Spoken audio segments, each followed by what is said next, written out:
I'm telling you, I think that guitar solo hits every single time. Greetings and salutations, everyone. My name is Andrew Kirchhoff, and welcome to a Monday night live stream for August 26th, 25th, 2025. Exactly. I don't even know what day it is.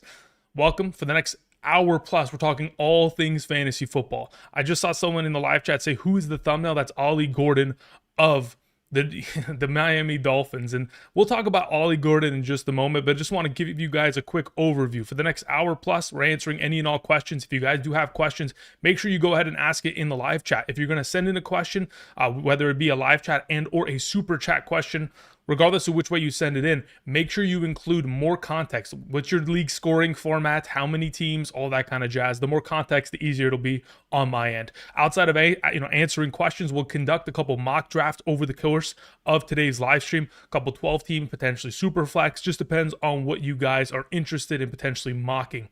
And we'll talk through all of that. Outside of that, I hope you guys are doing well on this wonderful Monday. Let's talk all things fantasy. Of course, I see many of familiar names that haven't been around in the last couple live streams, but glad to see you guys back. Shall we get into answering questions? Actually, really quickly, I just want to mention why I do in fact have Ollie Gordon as today's thumbnail. Just really quickly, just want to make a quick note just so we're all on the same page. Earlier today, Mike McDaniel, the head coach of the Miami Dolphins, already ruled out Jalen Wright for week 1. He's already said he's not playing in week 1. So they've already ruled him out. So that means it's just Achane and Ollie Gordon. And if there's a potential in which Achane's calf injury re-aggravates or anything of that nature, it's Ollie Gordon season at that point. Unless a trade is going to happen, there's a lot of potential for a running back that currently is coming off the board like RB50 to have a lot of value that, again, in our final picks of our draft, can be a sneaky pickup. Now, again, earlier today, I did post a video in regards to sleepers. Across the board, running back, wide receiver, tight end. For those of you who are interested, there's a Ricky Pearsall thumbnail somewhere on my channel. You could check out that video. But let's get into answering some questions, shall we? I think the first question of the day via Super Chat, really quickly want to prioritize those. Adam Amar follows up by saying, happy birthday. Thanks, man. Appreciate it. Traded McLaurin for Pickens in a Dynasty, W or L? It's a W. Look, just thinking about Dynasty in specific, sure, as of right now, McLaurin with the new contract has more value as of this season, but going forward, he is the older wide receiver, and Pickens does have a lot of physical potential to where with a greater quarterback such as Dak Prescott in comparison to what he has had over the last couple of years, there is more ceiling. Now, again, Pickens doesn't have to re-sign with the Dallas Cowboys after this year. He can go to a different team and could have value because he becomes the number 1. But I think being the number 2 next to CeeDee Lamb is going to do him many of favors this season for his fantasy value. So I think for a dynasty purposes, long-term, a younger receiver, I'm okay with that. Next, the 806 sends in a question. Thank you very much. Says, in a 10-team full PPR 2-quarterback league, which round do I draft both of my quarterbacks, and how about tight end? Okay, so if you're playing in a 10-team league, considering the volume of teams, you don't have to prioritize quarterback as much because every single team in your league is going to get 3 quarterbacks minimum. So in this format, if it's a 4-point per passing touchdown league, I would say that at least within the first 2 rounds of your draft, you should get 1 quarterback. And then you should probably look to try to acquire your second quarterback by rounds 5 or 6.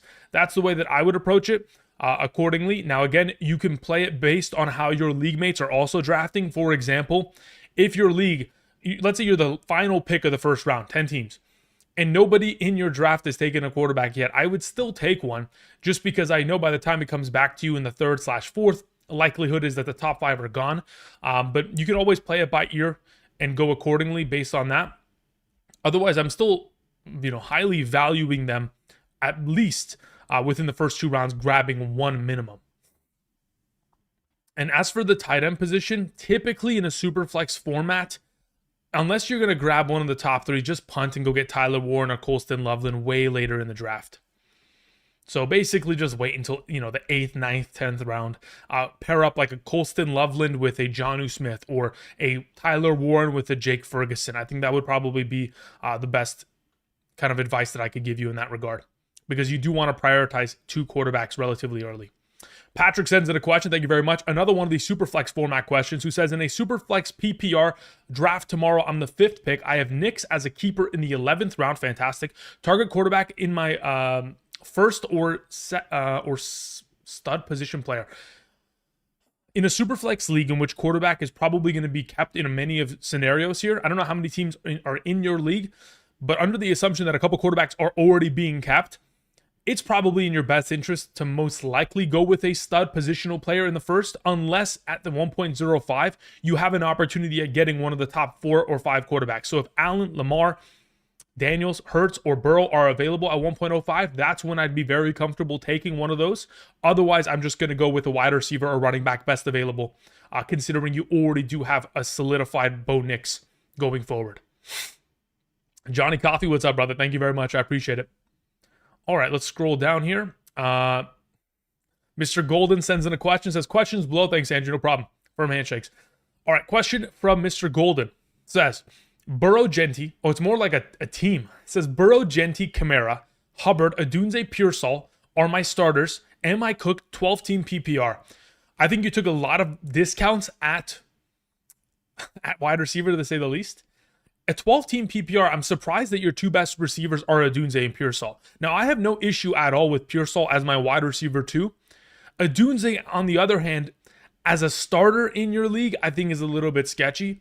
Depending on what you ended up with tight end, I think kind of gives me an idea as to how this draft went about. But the fact that you have Genti, and then I don't see another player amongst the group that would be like a second round selection, it kind of scares me a little bit in that situation. Perhaps you're missing someone. Maybe it's bigger than a 12-team league and you mistyped. I don't know. But as it currently stands, like, I can live with this. There's just a lot of risk implied with Adunze having to make weekly starts, because if he doesn't hit immediately, it's going to be a little bit of a tough tread to start your season here. Because again, there's so many mouths to feed in that Bears offense.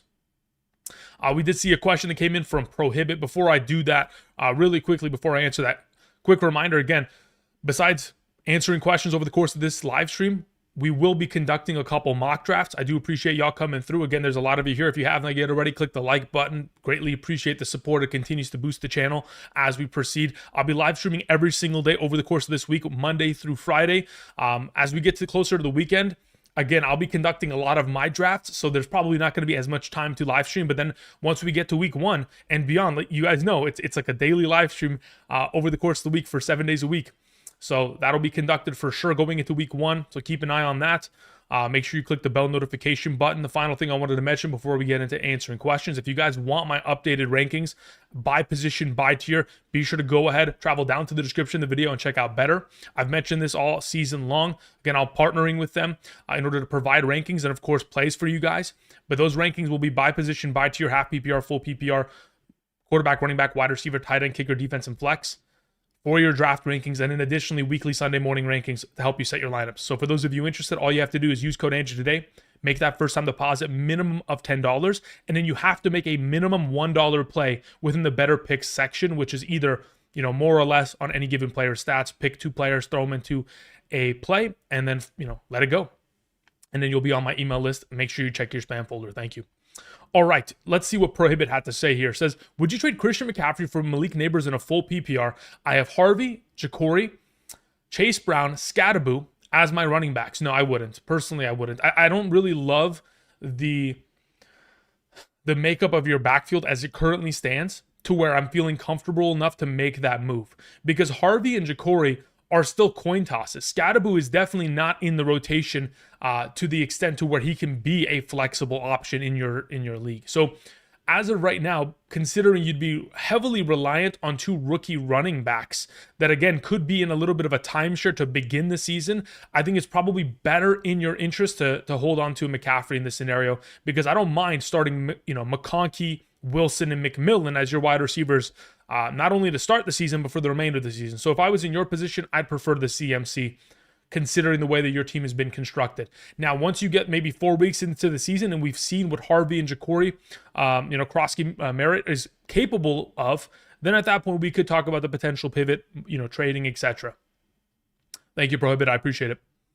Papa Yon sends in a question. Says, in a 10-team full PPR 10th pick, should I go with double wide receiver? In a PPR, I would say that double wide receiver has a lot of merit. I think there's a lot of upside in going Neighbors and Sun God.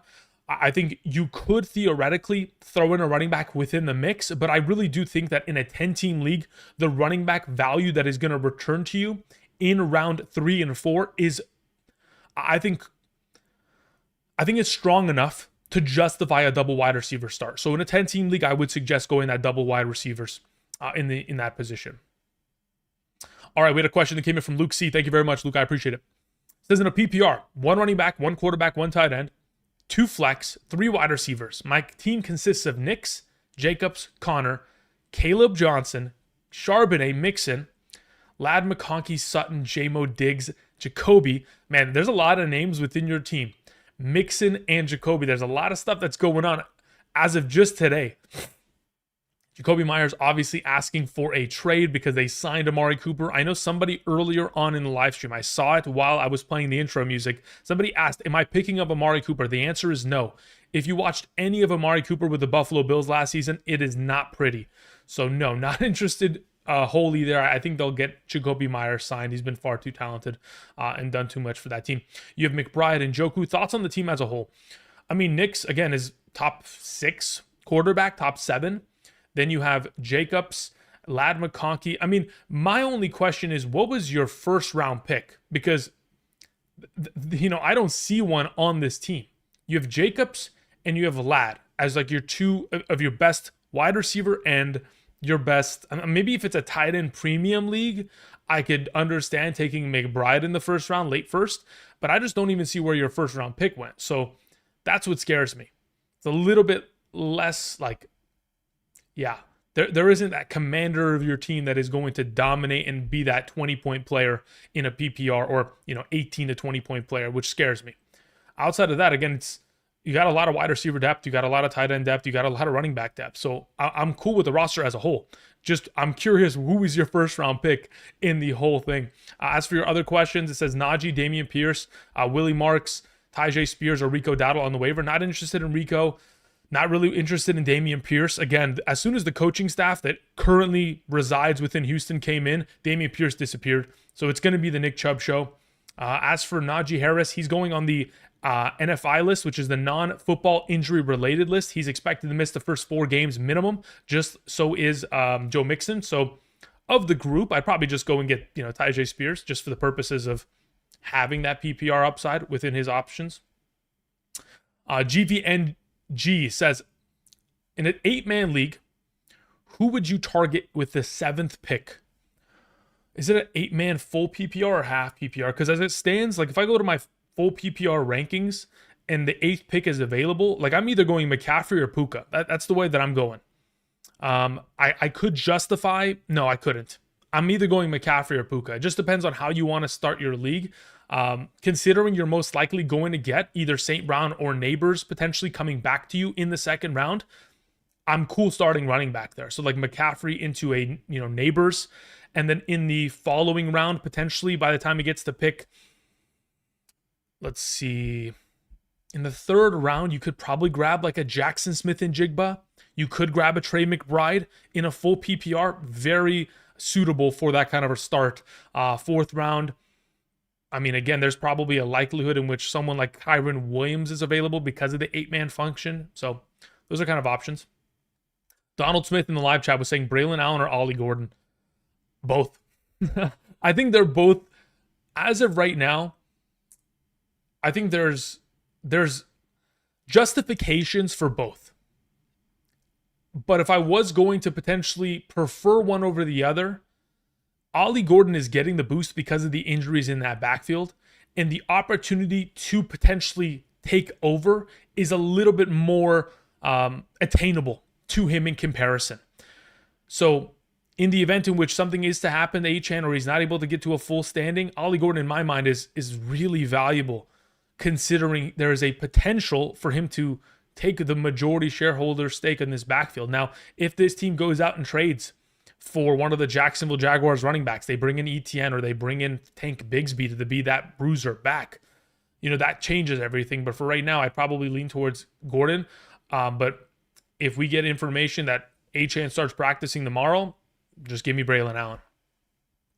All right, Jake D'Antonio sends in a question. Thank you very much, Jake. I appreciate it, brother. Says, in a dynasty PPR, should I trade Justin Jefferson to receive Bijan Robinson? No, I don't believe so. I have Henry and Achane as my running backs. I have Nico, Mike. No, As of right now, in your position, I would rather have Justin Jefferson. I think in terms of the longevity of his career and the fact that he's a wide receiver, his current age, and the fact that he is now getting his franchise quarterback only now in year 5 of his career, I think it's probably, or maybe it's, he was drafted in 2020, so this is going to be year 6, right? So anyway, was it 2019? It was 2020. Yeah. Anyway, was it 2020? I don't know. Doesn't matter. I'd rather have Justin Jefferson. Let's just put it that way in terms of the dynasty format. Thank you. Rob Monahan sends in a question. Rob, I appreciate it, brother. Rob says in a 10-team league standard, okay, standard, so no points per reception. Rate my team. We have Mahomes, McCaffrey, Henry, McLaurin, Sutton, and Njoku, Bucky. Yes, fantastic. I love to see it. Whenever you are playing in a standard league, you want to, obviously prioritize running back. So you did exactly that with McCaffrey, Henry, and Bucky. So again, you have 3 of the top 10 running backs, or arguably 3 of the top 8 running backs. Then additionally, for your wide receiver position, because of a standard format, you're prioritizing wide receivers that have incredible touchdown upside, which in the case of McLaurin scoring 13 last year and Sutton scoring, I think, what was it, like 8 or 9? Those numbers could very easily repeat. You got David Njoku, who again is going to have a hot start with Joe Flacco. Mahomes is okay. Let's see what you have on the bench. You have Charbonnet. I love it. You have Brian Robinson Jr. for the handcuff. You have Fields, which is great. You have Shakir. I don't really think Shakir is necessary in a non-PPR, half PPR format, but as of right now, I really like how this, this roster is constructed here, Rob. Really well done. We had another question from a different Rob. Sends in a super chat. Thank you very much. Generous of you, Rob. Says, Andrew, it's great to have you back. Can you offer some advice to my team? Okay, let's see what you have here. Says, I just drafted this weekend. I'm in a 12-team league. It's consisting of Baker, Travion Henderson, Pollard, CD as my keeper, Chase, Devontae. Wait, you have Chase as well? Yeah, you have CD and Chase. Oh, gosh. Devontae, Tank.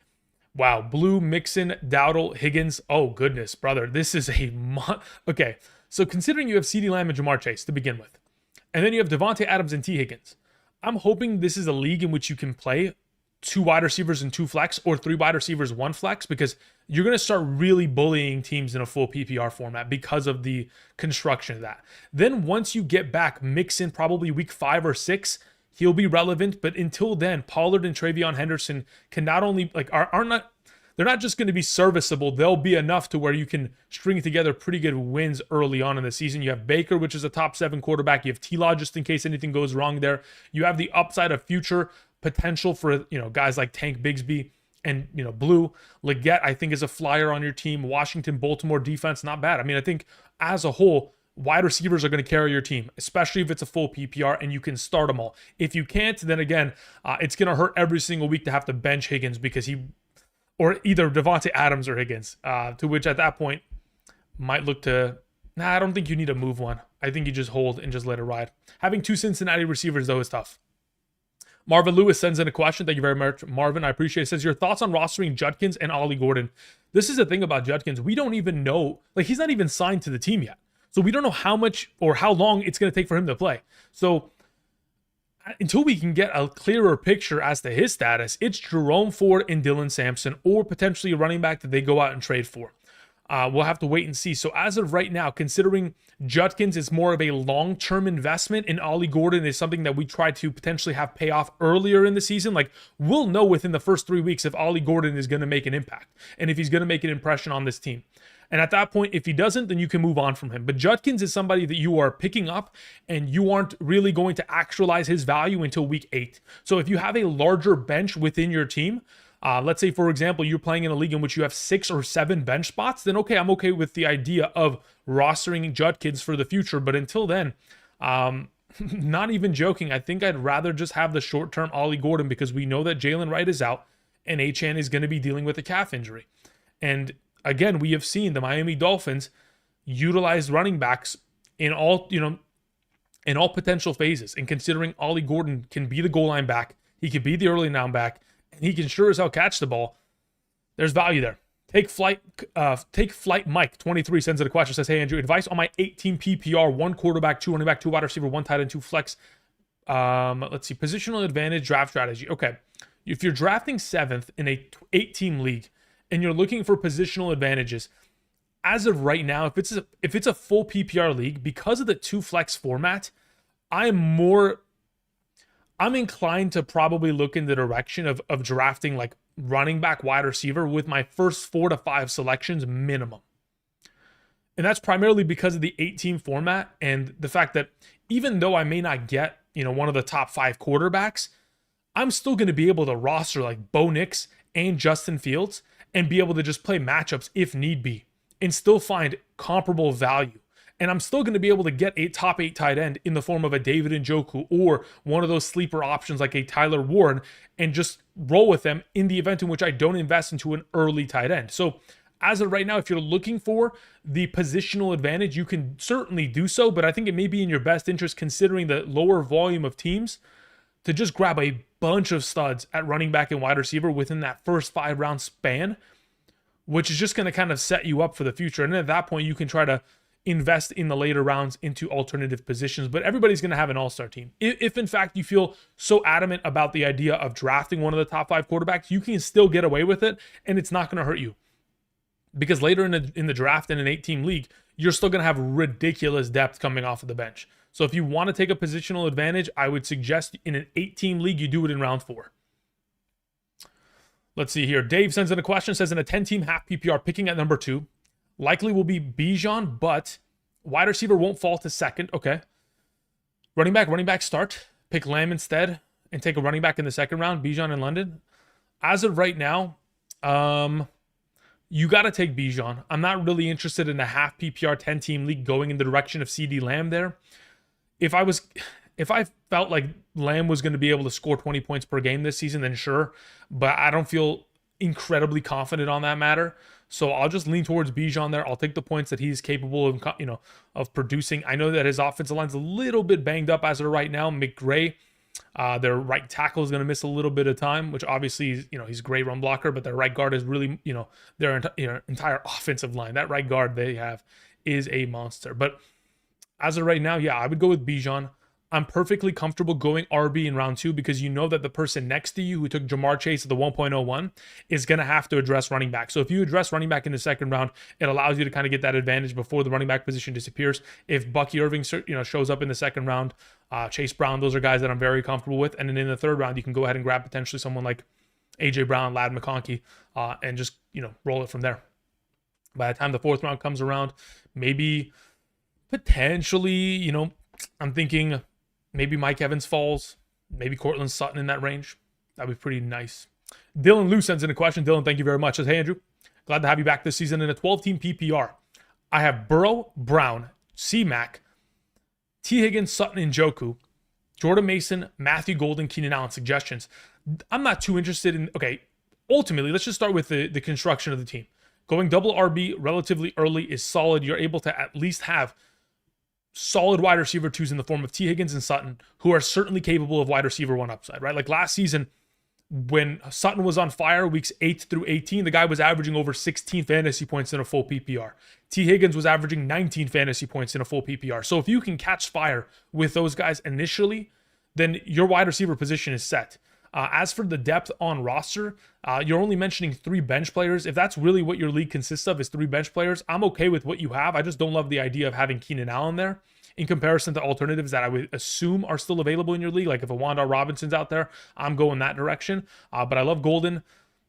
I think obviously, you know how I feel about Chase Brown and Christian McCaffrey and Joe Burrow, David Njoku, some of my favorite players to draft this season. Jordan Mason kind of gives you a little bit of upside there on the bench as well. So I think as a whole, it's great. But Keenan Allen's the only question mark that I'm really kind of pondering at that point. Okay, really quickly, I do see a lot of questions that just came in. Before I do so, while I answer those, I want to go ahead and conduct a mock draft with you guys. So I'm going to go ahead and copy the link and put it in the live chat. And for those of you who want to join, go ahead and join alongside of me. I'm going to draft from the 1.08, and then we'll conduct it as such. Yeah, just looking at your team, Dylan, I think you've got strong base across the board. It's just a matter of, do these guys deliver as we anticipate them to do so? I'd love to, especially with Njoku, have another tight end on roster on the bench. just to have that, option of like if Jonnu Smith pops off, you can at least have another available option just in case. Anonymous sends in a question. Thank you very much, Anonymous. I appreciate it. Let me go ahead and let me transition the screen really quickly here to the live draft board. I did see many of you join. I think we have one roster spot available at the 1.12. If nobody wants 12, I can take it very happily. Nope, someone took it. But let's go ahead. Let's probably change the draft settings here.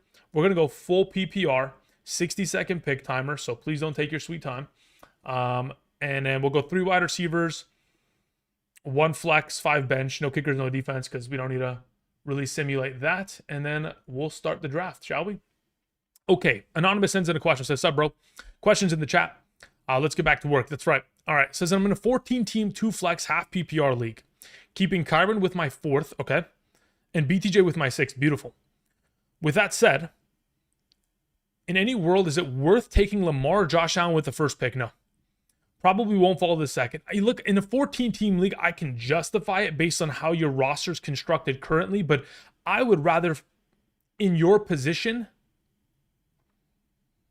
I'd rather just take a stud player in the first and then try to grab either Jalen Hurts or Jaden Daniels or Joe Burrow. That's the way that I'd go about it. But I think in the first round, depending on what is available, obviously, 14 teams, everybody's keeping 2 players. So practically the first 2 rounds of studs may be gone by that point. So I guess if you're selecting in the late first in a 14-team league, I could justify going quarterback there based on value. But ultimately, I think I would prefer to just have a stud player across the board. Okay, let's see how this draft went. You guys are going to let me have Christian McCaffrey. I mean, it's not really let me have, but I mean, I'm a Christian McCaffrey guy. I don't know what to tell you. All right. Ray sends in a question, says Warren, Kittle tight end 1 plus Worthy for Colston and Sutton. So Tyler Warren and Worthy for Colston, Loveland, and Cortland Sutton. Sure. Yeah, I'll take the Sutton side. That's fine by me. I think it's very comparable value. I've got Warren and Colston Loveland back-to-back ranked. Additionally, I have Sutton maybe 2 or 3 spots ahead of Worthy. In a full PPR, I think Sutton is a little bit more valuable in that situation. So I think it's an equal trade across the board.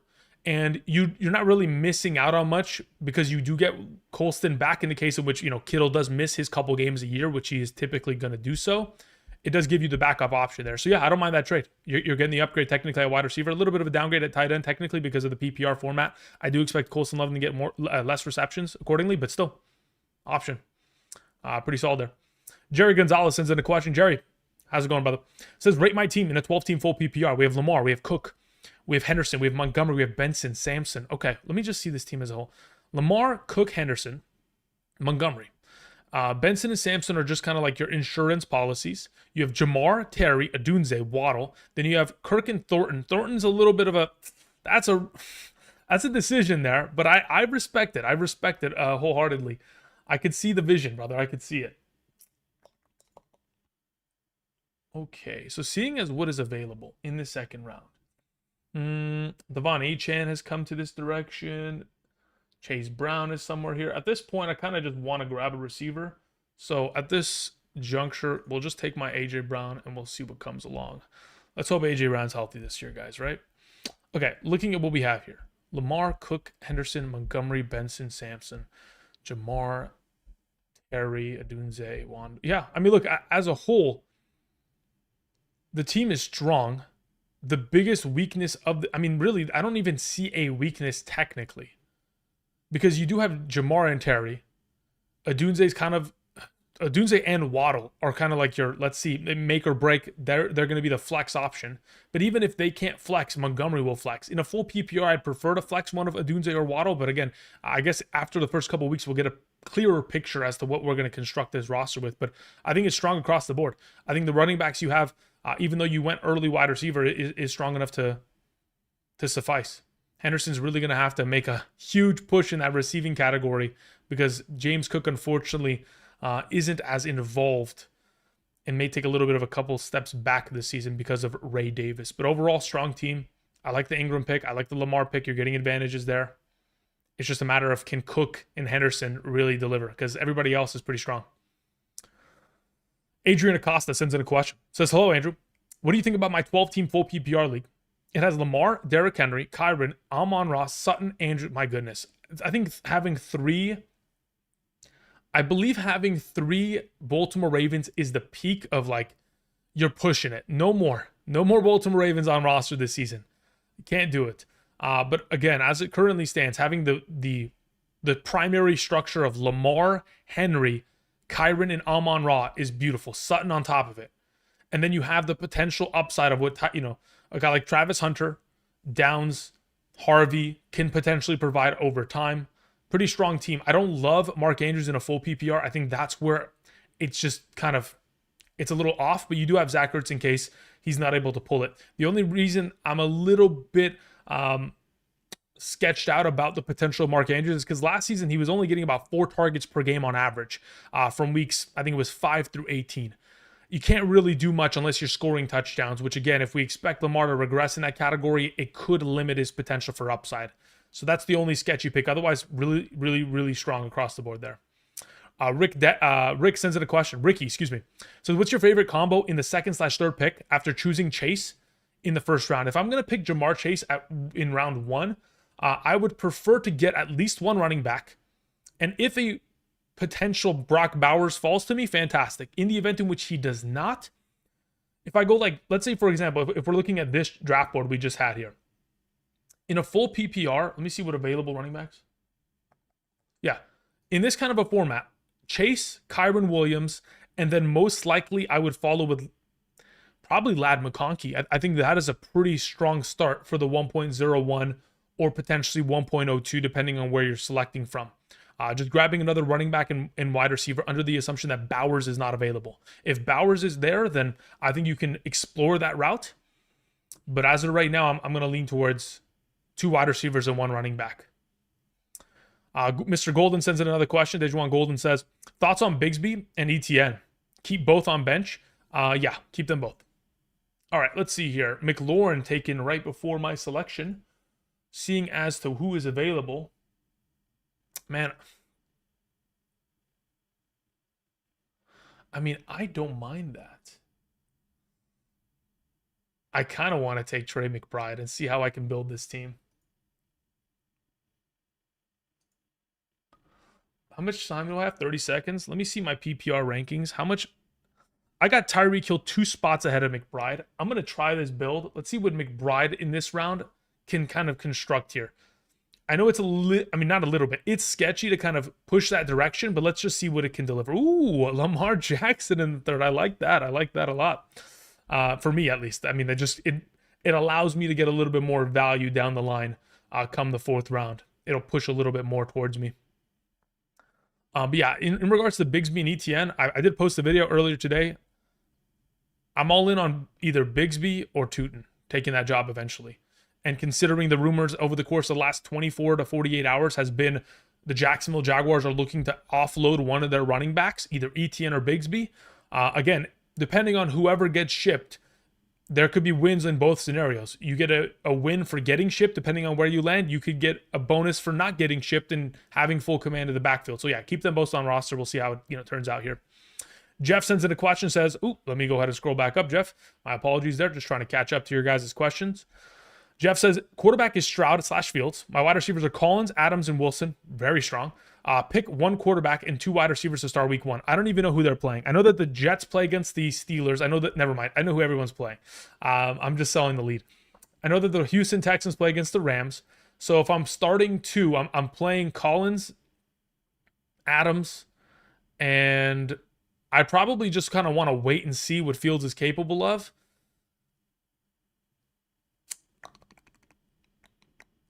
I think you know what? I'm a little bit of a risk taker. I think I probably go Fields, Collins, and Adams. That's probably what I do. But again, risk taker I am. Romeo Connor sends in a question, says, who would you rather have at the end of your draft dart throw in a 12-team dynasty super flex? Anthony Richardson, Rico Dowdle, or Dante Thornton? The Raiders wide receiver is very intriguing, especially if in fact we have a situation in which Jacoby Myers is shipped. I think Anthony Richardson is probably in a superflex the best dart throw, though, in this situation. Because, again, the superflex format kind of leads to that. Okay, we have a question from Flotation. Just gonna go ahead. You sent it on Twitter. I'll check that out in just a moment. I know that Soul315 sends in a question. Says it's in the chat. Okay, so I'll try to find that question in just a moment. I know that I'm about to be on the clock here. Just looking at what available options I'm gonna have in this next round. Until then, Shone says, "Hey Andrew, can you rate my team?" It's in the comment section, guys. If you can do me a favor, sending in a question and then not having it attached to the message makes it real difficult. So in the future, try to keep that all within, one singular section. Thank you.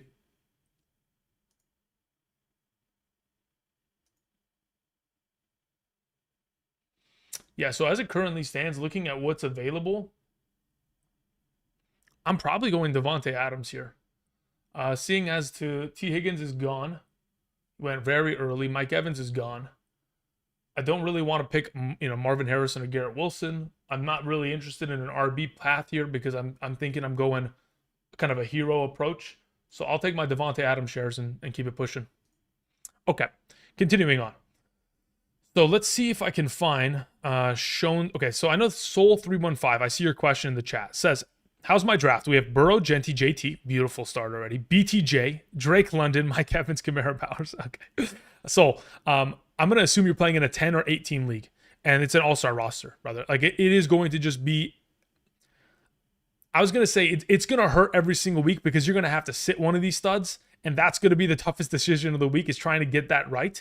But you've got studs across the board. So I'm really happy with how you built this team. You've got positional advantages at both quarterback and tight end. And then you've got studs across the board. There's nothing to worry about. Just let the team carry itself because it's going to. Waiver wire is not even an option with this kind of team because of how talented it is. Okay, let's see here. Damn, there's so many Twitter notifications on my phone. What happened? Pickett is being traded to the Eagles. Wow, okay. Wow, okay. Wait, Raiders are trading for Browns. Wait, I thought he was getting traded to the Eagles. Wait. Maybe I read this wrong. Hold on, let me go to Twitter. He's getting traded to the Raiders? Why is he getting traded to the Raiders? Am I crazy? Anyway, I'll tap in on that in just a second. Okay, so we took care of that. Let me see where Shone's question is. Shone, where are you at in this chat, brother?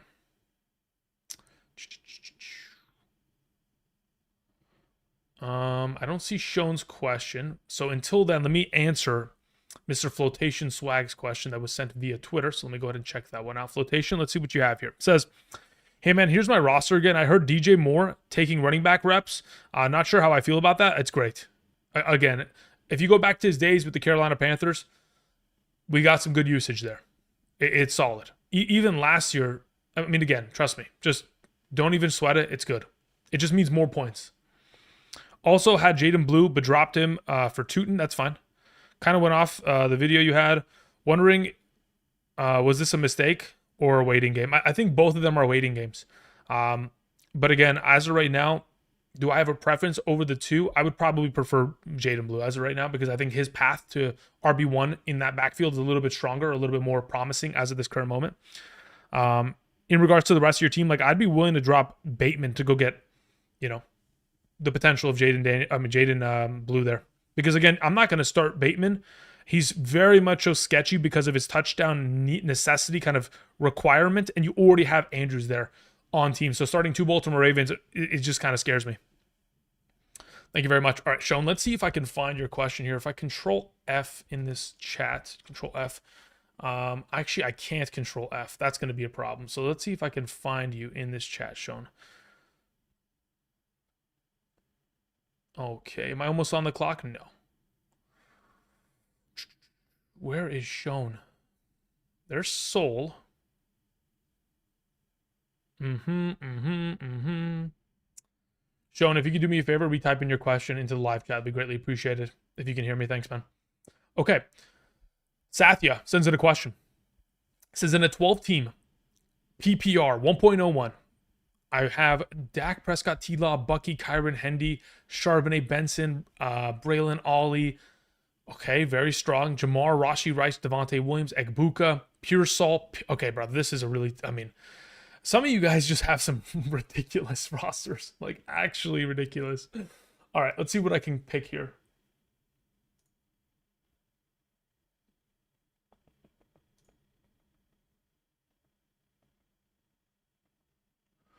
Okay, I see a lot of potential here.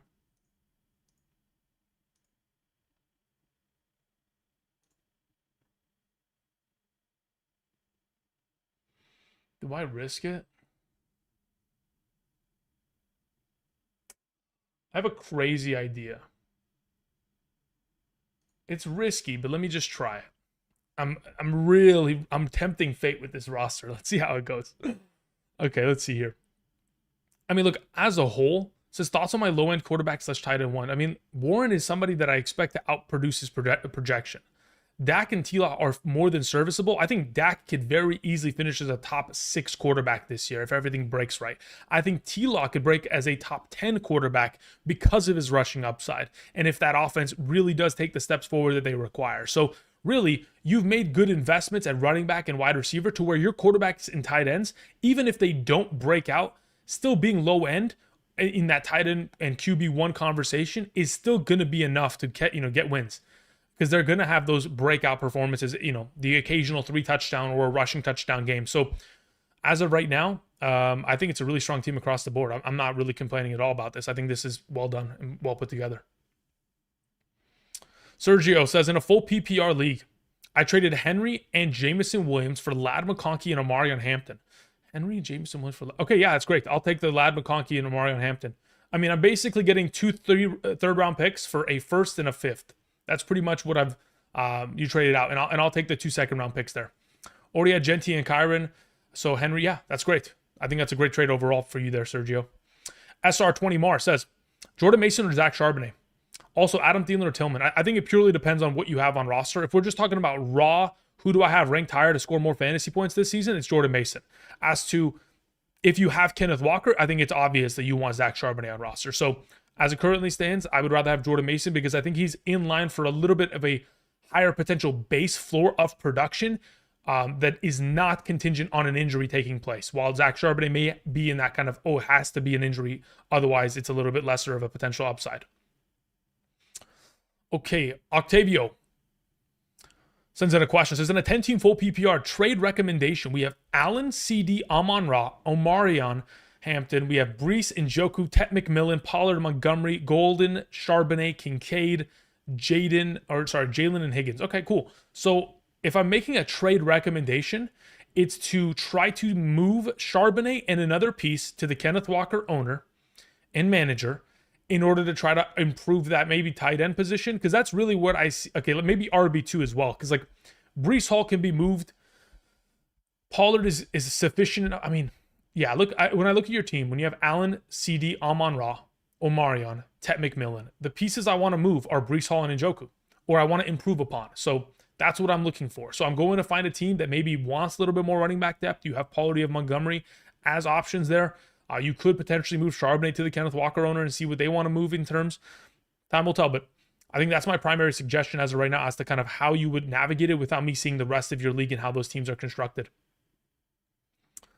Okay, Swift coming off of the board really does put me in a little bit of a tricky situation here. Yeah, I've already kind of made my bet as to how I want to build this team.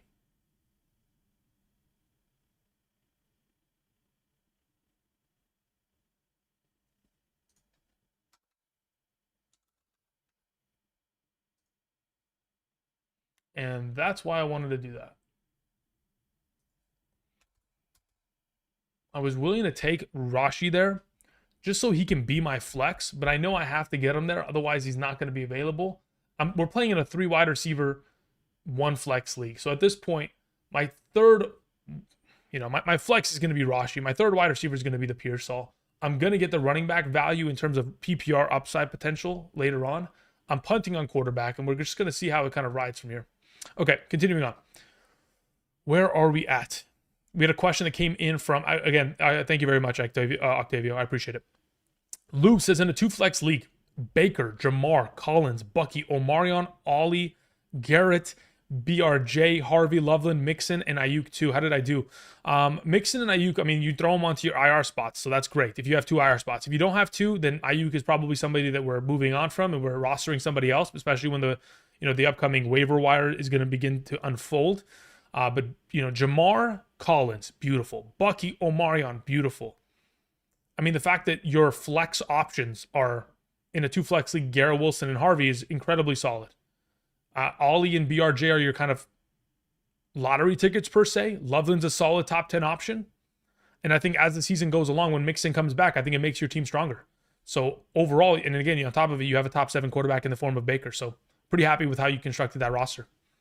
Fred sends in a question, says, advice on my 10 team, 1 point per reception league. We have Nixon, Prescott, Nico Collins, Chase, DK, Sutton, Addison, Njoku, Bucky, Hampton, Pacheco, Charbonnet, Benson, Ollie. Najee's expected to play. Najee's expected to play. I'm pretty sure the report I read, let me go ahead and let me just find the report, because I think we may have conflicting reports here. Kenny Pickett traded to the Raiders. That's crazy business right there. Interesting, though. Let's see. So in terms of the report I read earlier today, let me see if I can go find it in regards to Najee Harris. Where art thou? It says the Athletics' Daniel Popper believes Najee Harris will begin the season on the non-football injury list. So that was as of 3 hours ago by the Athletic. We'll see if that potentially changes going forward. But as of right now, looking at the team that you have here, Fred, Bucky, Hampton, fantastic. Chase and Nico Collins, fantastic. DK or Sutton within one of your 2 flex spots. You still have Nix, you have Njoku, you have Pacheco and Addison as depth with Charbonnet. There's nothing to complain about here.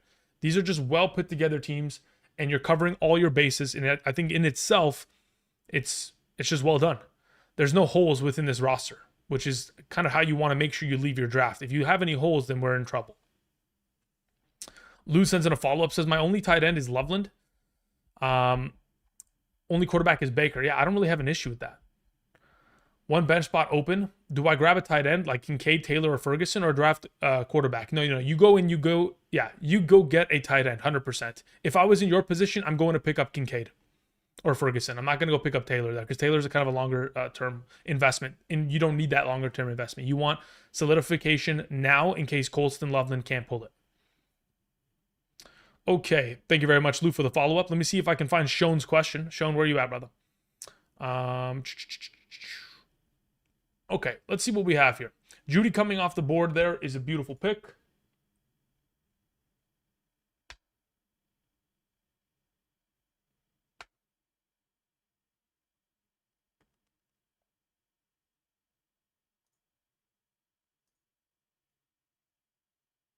I actually don't. Well, even if one goes, the other one's going to come back to me.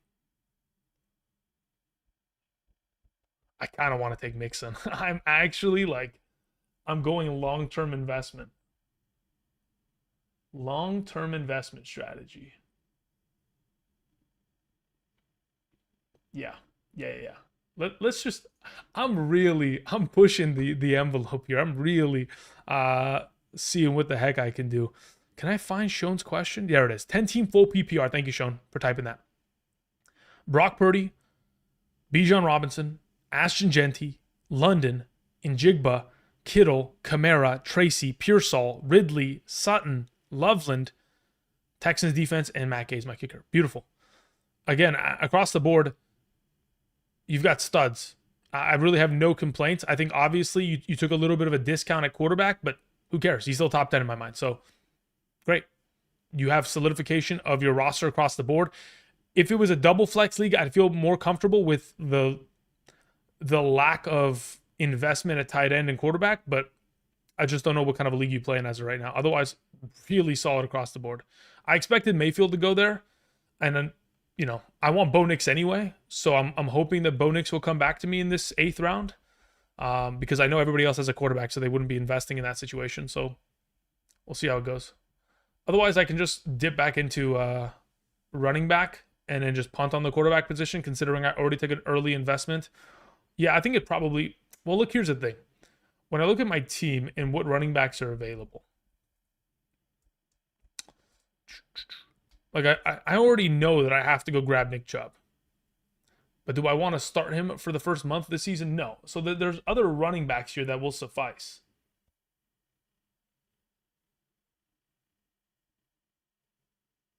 Yeah, I'll get through it. Don't you guys worry.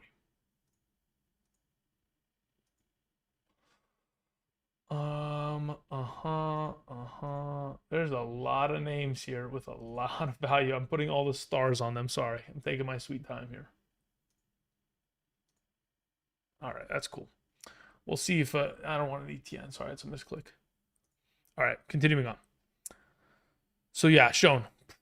Pretty solid. Once injuries start to happen, you have so much depth on roster that you'd probably trade to make an upgraded quarterback or tight end.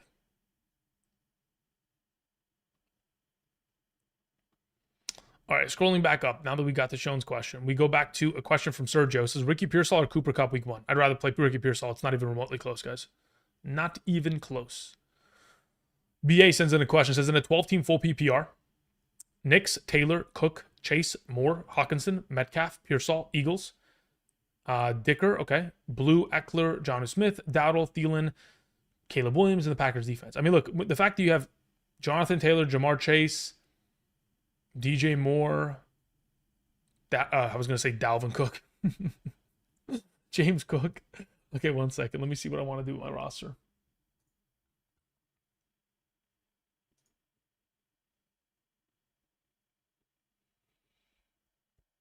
Seeing how I...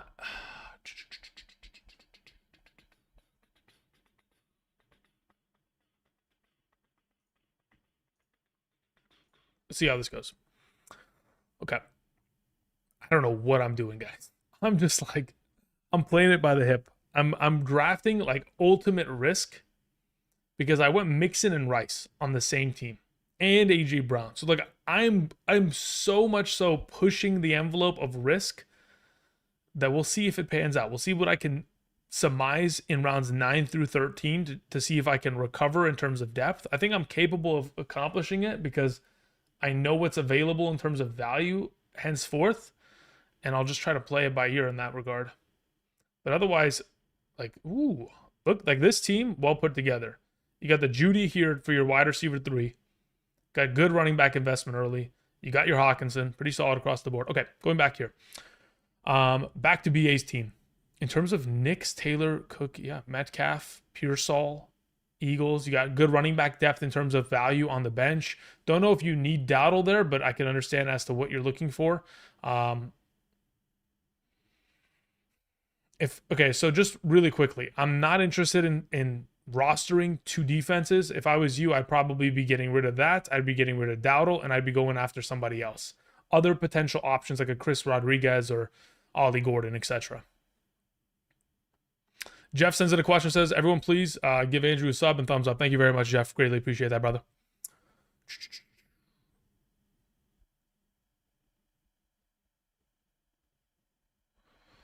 Dolphin345 sends in a question, says, I'm in a 12-team full PPR league with standard rosters except one IDP spot.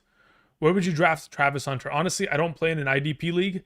I don't know how much potential points Travis Hunter would be able to provide you because I'm not familiar with the scoring format. So as it currently stands, from your positioning, I'm probably looking towards... Yeah, I wouldn't even be able to give you a sufficient answer because I just don't know his value in that circumstance. If you can start him and he's going to be like the highest scoring IDP player, theoretically speaking, then maybe you draft him in round 6. I don't know. I don't know when IDPs come off the board. I haven't played in an IDP league since like 2014. Godzilla sends in a question, says, in a 12-team full PPR with IDP, I draft Sunday. Dude, it's crazy how back-to-back questions are I was waiting for quite literally this player right here. This is what I was waiting for. I thought I could get away with it. You guys didn't let me.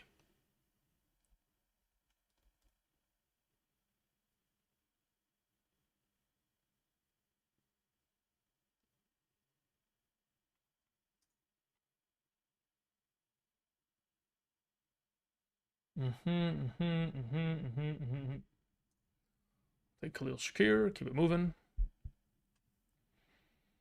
Okay, where are we at? Yeah. Again, I don't know when IDP players go. I couldn't even tell you. I've lost my mind in regards to to knowing where they come off the board. So if somebody knows, please answer that question in my regard, in my place. Thank you very much. Chaos Lord, what's up, brother? Hope you're doing well. Okay, Joseph Mai says, "Hey Andrew, I'm drafting in 20 minutes. I have pick 8 in a 10-team half PPR. Any draft tips for the first 6 to 7 rounds?" I mean, look, if you're playing in a 10-team, if you're the 8th pick in a 10-team league and it's a half PPR, RB wide receiver to start. Double RB is very much so acceptable. If you do start with a RB wide receiver approach, probably by the time you get to round 3/4, probably just continuing to build on RB wide receiver unless a top 4 quarterback or top 3 tight end are available, in which you can invest there. And if they're not available, then you just keep pushing and keep building depth until about round 7, and then you can go back into investing. Because like when we look at the potential board here, like I'm very comfortable with a 6th round Sam Laporta in your case, right? Like if you can fall into one of those, that's fantastic. That's great value. So yeah, that's where I'm thinking. I think you just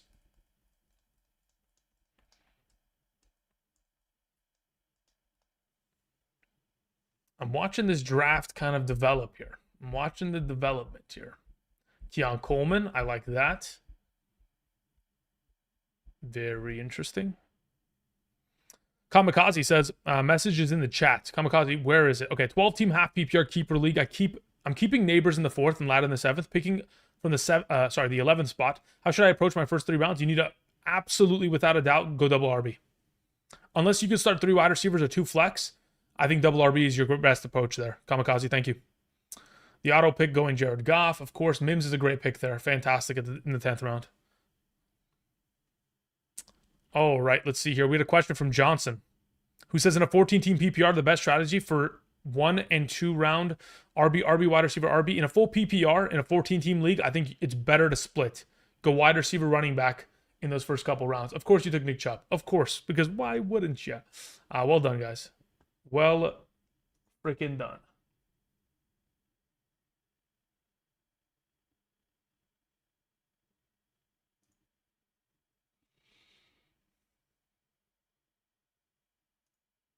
As of right now, I'm pretty much looking for the bailout.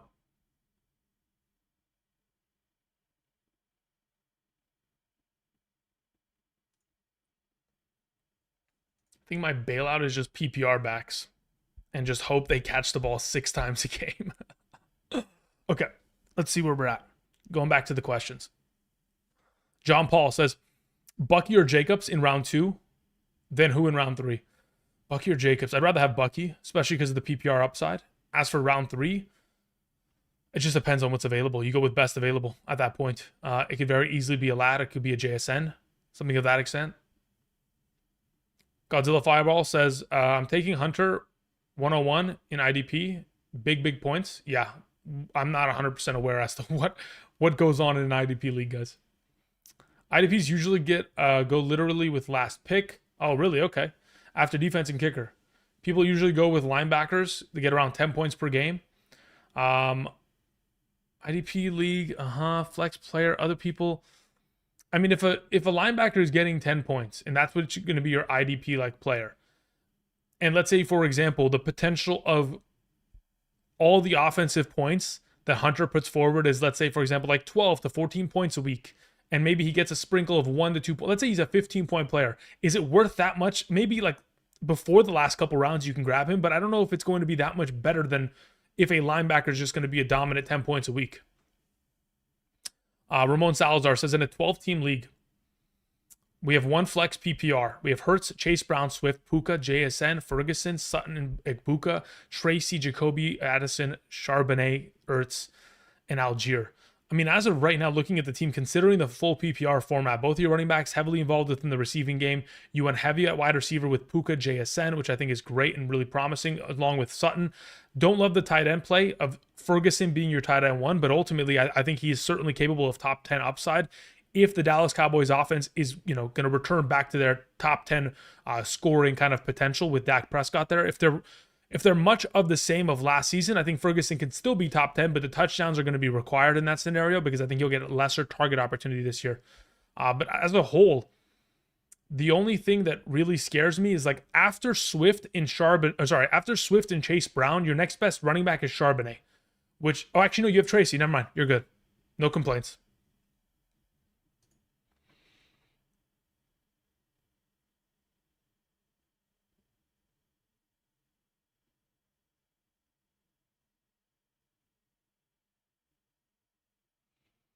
Okay.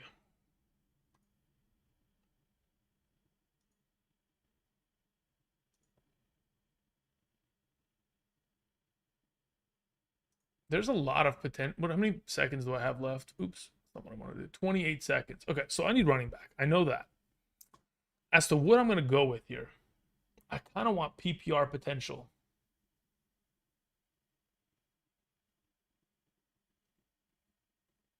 Nah, I don't think I need PPR potential. I need somebody that's just going to outperform current ADP and kind of just roll.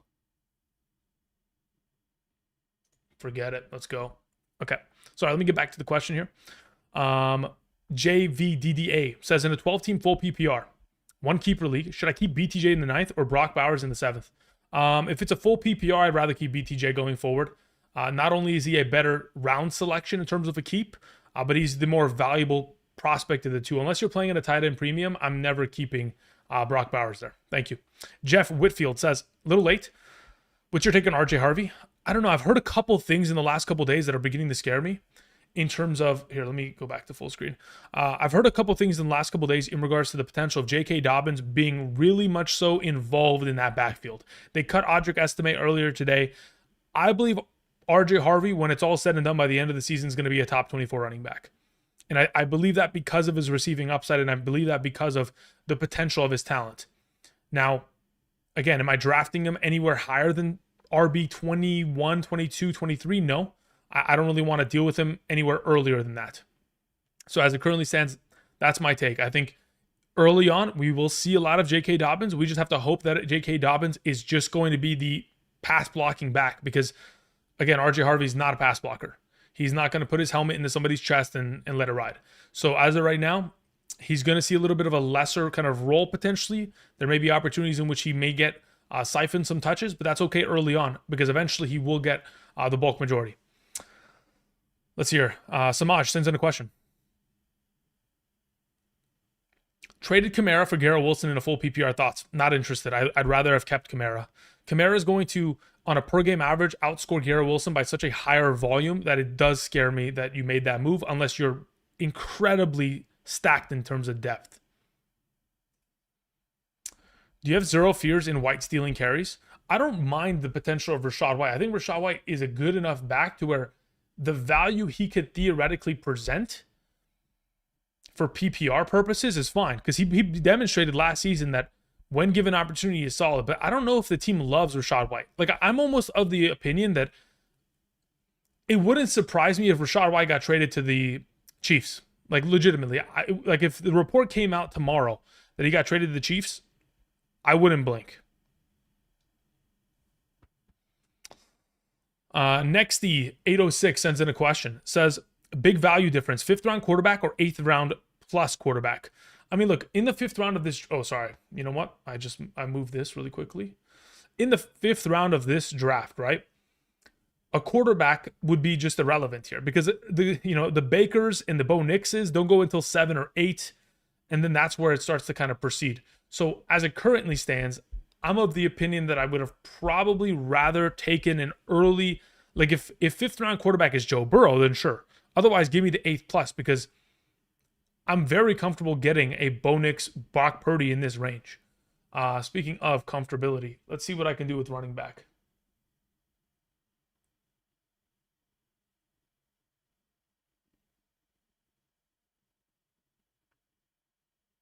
How many rounds of this draft is there left? Just 2, right? Okay.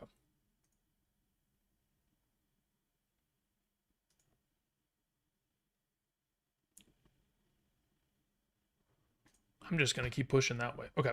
Let me go back to the full screen. Sorry about that. But yeah, as of right now, I'd rather just take the 8th round plus based on just value.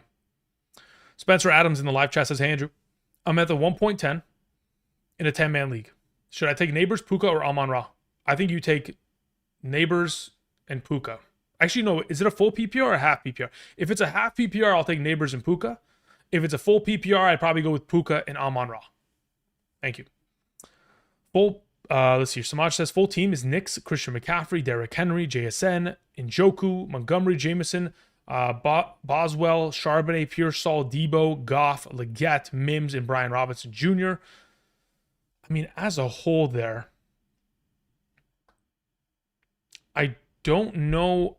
Like, I understand the trade. It makes sense now. Looking at the roster, I get it. Because you have Christian McCaffrey and Derrick Henry, like I said earlier, unless you have like incredible running back depth, I don't get it. Now I understand the trade. I get it now. JT in the chat was saying Puka fell to me at the end of the second, 21st overall. Am I missing something? No, I think people are just afraid of the association with Matthew Stafford. I think that's just really what it is. And that's what it boils down to. And the potential of him missing time due to injury. I could completely understand as to why that could, scare people off. I get it. It's not something that I'm like surprised by. Someone said CeeDee Lamb or JJ. I'd rather have JJ this season. I mean, again, I don't think there's a wrong answer. I think you're going to get,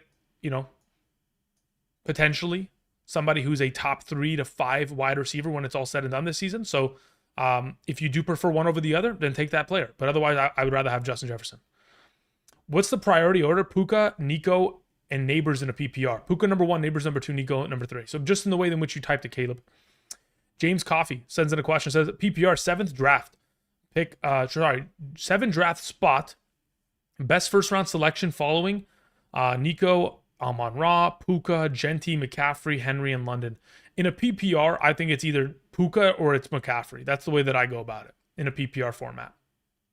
If you just want safety and you don't want to deal with Stafford and you don't want to deal with McCaffrey because of the injury potential and you're risk averse and you're like, hey, I just want to avoid risk, then at that point you go with Amon-Ra or Neighbors, right? That's the way that you would go about it. Thoughts on Nico Collins? If he stays healthy for 16 games, he finishes as a top 3 wide receiver. That is my legitimate take on him. If the offense is as good as it's supposed to be, and this offensive line, again, the offensive line is what is going to potentially hold back the offense from being potentially as successful as they can be. There's not a singular offense in the league that is going to rely more on their offensive line than the Houston Texans this year. And because of the deficiencies they have up front, it could lead to less potential for upside for a lot of the options. But I think, they can get the job done. Year 1 in 2023 of Stroud's career, they had a really bad O-line there too. And they still were able to make someone pick Rob Gronkowski. I love you guys. You guys are the best.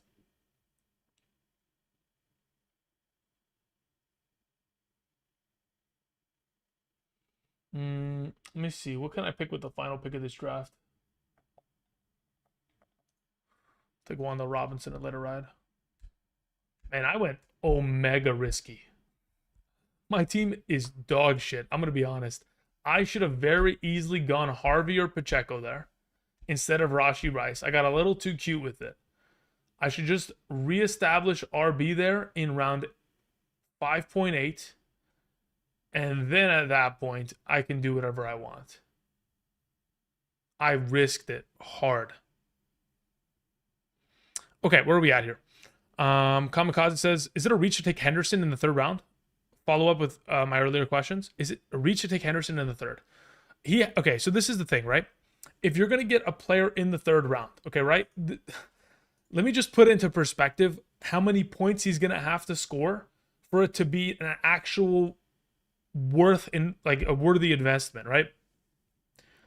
When we look at PPR flex, so basically top 20, let's say top 30 player, he's going to need to score about 240 points, I would say.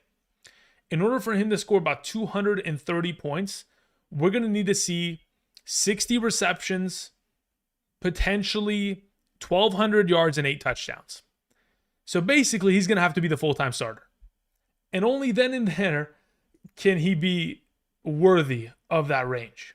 Are we expecting him to be the full-time starter? Not to begin. Maybe there's going to be some sprinkles of Ramondre. I think Antonio Gibson has a chance to being traded here. I think Houston should probably look in his direction if I was going to make a suggestion. But maybe another team like the Browns could look in his direction. But anyway, that's besides the point.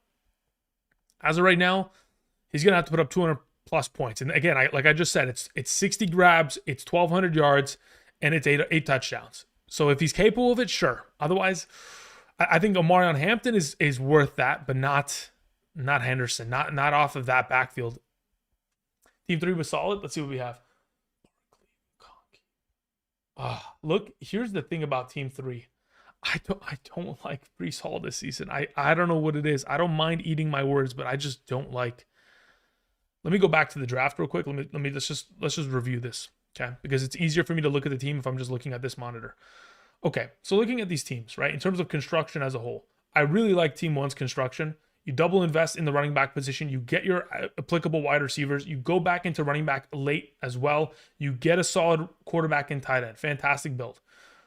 The next draft pick, Njigba, Higgins, Pickens, Goldwyn. You still get running back value here with Caleb Johnson as your RB2, Eckler as your RB3. If Dobbins is more than, just the guy that comes in and pass blocks, then even better. And you get your handcuff in the final round. Beautiful. And you get double quarterback play. Kraft here. If Kraft is top 10, fantastic. I'm just gonna go through every team. Barkley, Bowers. Bowers here is okay. I have Bowers typically in a full PPR league ranked as like tight end 20 or player number 20 overall, 21. So I'm okay with that. McConkey's fine. I don't like Brees Hall there. Again, primarily because I just have a problem with Brees Hall. Metcalf is solid. Flowers is solid. Tracy is solid. But again, I'm talking out of my ass as I went quadruple wide receiver and it hurt Joe Mixon. So again, take my words with a grain of salt. Gibbs, Achane is great. Harrison, Worthy, Hunter, Scattaboo is a little early in round 8, but if you think he's going to, the fact that Scattaboo goes around after Tracy's a little bit sketchy. Quinshon Judkins a little bit sketchy. Garrett Wilson, Devontae Smith, Egbuka. Wow, in the sixth? Sheesh. I get, you know what? No, I understand why. It's because we're talking about it's a 3 starting wide receiver league. The next draft we do, we won't put as many starting wide receivers. We'll go double flex, double wide receiver. Jefferson, Jacobs, Kamara, Henderson. Henderson in the 4th is beautiful. DJ Moore, beautiful. This is the team that I was looking at earlier, and I was like, yeah, this is how you're supposed to tee off on getting that 3rd wide receiver and still being of value because you get these players here. Chase Brown, Connor, McLaurin, James. Yep. Makes sense. You take later. Yeah, these are fine. The Gronkowski pick's hilarious. I hate this. I'm looking at it and I'm disgusted as to how I went. I shouldn't have taken Rashee Rice there. I should have just, I know I was like, let me play the risky game. Shouldn't have done it. That's on me. Hubbard, Harvey, Swift. Beautiful. Love it. Stephon Diggs, let's just fingers crossed he's healthy week 1. Because otherwise you're going to have to start Bateman or Leggett because Godwin's not playing week 1, right? Like that's just the whole thing there. Neighbors, Irving, Pacheco is solid. Bigsby is solid. You've got your solidified wide receivers in a PPR. You have your Tyler Warren. Taysom Hill is a little bit of a sketchy. He's not going to play until like 2 months into the season. Nico, Genti. Quarterback going this early is interesting, but you were still able to manage. Like Addison's a fantastic selection here. I don't think you need Brian Robinson within this build. If anything, you could have just gone Jaden Blue. I think that's a better investment, unless you actually think McCaffrey's getting injured. And in the final rounds here, this is make or break here. Because these two will get the job done. It's just this. Oh, this is an auto-drafted team. That's why. This is the make or break. You're going to need one of these 3 to actually contribute every week and or play matchups. But otherwise, you have the positional advantages early enough to where you're set. Okay, sorry about that, guys. Just wanted to take some time to review those teams. Talk about how shitty of a draft I just had. But, hey, it happens to everybody. Okay, let's see here. How do we feel about Puka? Why don't I feel good about Puka? Again, you're not going to feel good about every player. There's a reason why I don't feel good about Brees Hall, right? It's just a matter of there are some players that are just going to be on the outside of your mind in terms of how you're going to go about it.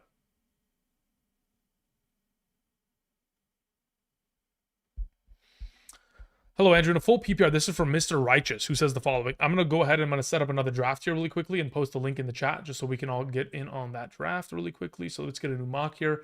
We're going to go 12 teams. We're going to go draft settings, half PPR. We're going to go 2 wide receiver, 2 flex, update that. I'm taking pick a number. I'm going to go 2 here. Let's go ahead and copy the link, paste it in the live chat. If you guys want to join, you can do so right now. Again, before we continue on and go ahead and draft there, really quickly. Again, if you guys want my rankings for the remainder of the season, again, I didn't even use my rankings there. If I had used my rankings, I definitely wouldn't have picked Rashee Rice. I'll tell you that much. Rashee Rice is not that high on my rankings. If I go to my full PPR rankings here, again, I was really pushing the risk factor. I would have taken Harvey 5 spots ahead of Rashee Rice there. I don't know what again, sometimes I should use my own rankings, huh? Anyway, again, if you guys want my rankings, be sure to check out Betr. You'll get those rankings in terms of draft rankings updated every week over the course of this month and then every single Sunday morning for the remainder of the season. If you're interested, again, all you have to do is use code Andrew, make that first time deposit minimum of $10, and then, of course, make that first time play, picking more or less on a given player statistics within an upcoming matchup. And then as long as that $1 minimum play goes through, your email will be on my list and it'll be sent out weekly. Thank you. All right, let's go ahead and let's switch the draft screen board here. And I think we're good to go. Again, so just really quickly, for those of you who just joined, this is a league that, again, is going to be half PPR, 12 teams, rosters, 2 wide receivers, and 2 flex. Okay, cool. Let's get it going. All righty. Gosu sends in a question. Thank you very much. Oh, actually, no. It was Mr. Righteous who said, in a full PPR, my options are available. 2 bench spots. Austin Eckler, Jaylen Warren, and Jerome Ford. Who should I choose? I'd rather have Jaylen Warren and Austin Eckler going forward. Thank you. The number 2 spot here, we're going to go ahead and just make it very simple on ourselves. We'll go with Bijan Robinson and let it ride. Okay. Continuing on. We had Gosu, who sends in a question, who says, in a 14-team half PPR, pick 7 and 9 through 14 are open for my choosing from. What's your ideal draft position here? Okay, in a 14-team league, who would I like to have in the first? I'd take pick 9. I like the idea of pick 9 because I want to have 2 of those kind of first 17 players. So I want to have an opportunity at pick 9 to get someone like Neighbors or Amon-Ra and then pair him up with like Jacobs or JT in round 2 or Bucky Irving or Chase Brown. That's what I want. I want pick 9.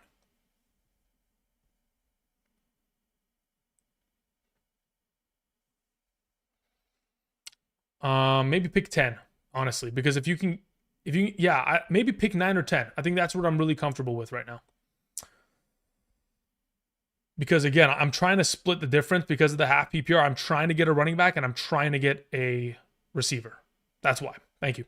Jorge Perez sends in a question, says, hi, Andrew, in a full PPR, is Purdy, Bijan, Kyron, Pearsall, Shaheed, Sutton, Kincaid, Kamara, Broncos defense, Cameron Dicker, Stafford, Thielen, and Otten? Thoughts? I would never roster Stafford unless I'm playing in a super flex. I think Otten is not someone that I'm looking to also roster as of this current moment, but maybe you have seen the light and you know something that is ahead that we do not currently perceive. But otherwise, Bijan, Kyron, fantastic. Kamara, fantastic. I think the lack of wide receiver depth is a little bit concerning with Pearsall and Sutton being your 1-2 combo, but I think he could still pan out.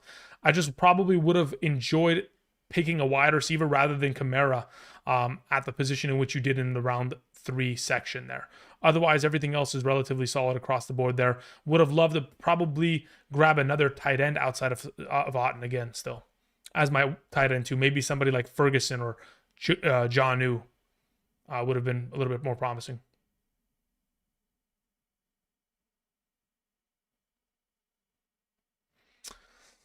Okay, let's see here. Cato sends in a question. It says, in a 12-team, rate my 12-team half PPR, 1 quarterback, 2 running back, 3 wide receiver, 1 flex tight end league. We have Nix, Kyler. We have Chase Brown, Pollard, Tracy Dobbins, Chubb, Nico Evans, DK Lat. Yeah, in a league in which you can start 3 wide receivers and 1 flex, they should all be wide receivers there. And you have Nico Evans, DK Lat. Beautiful.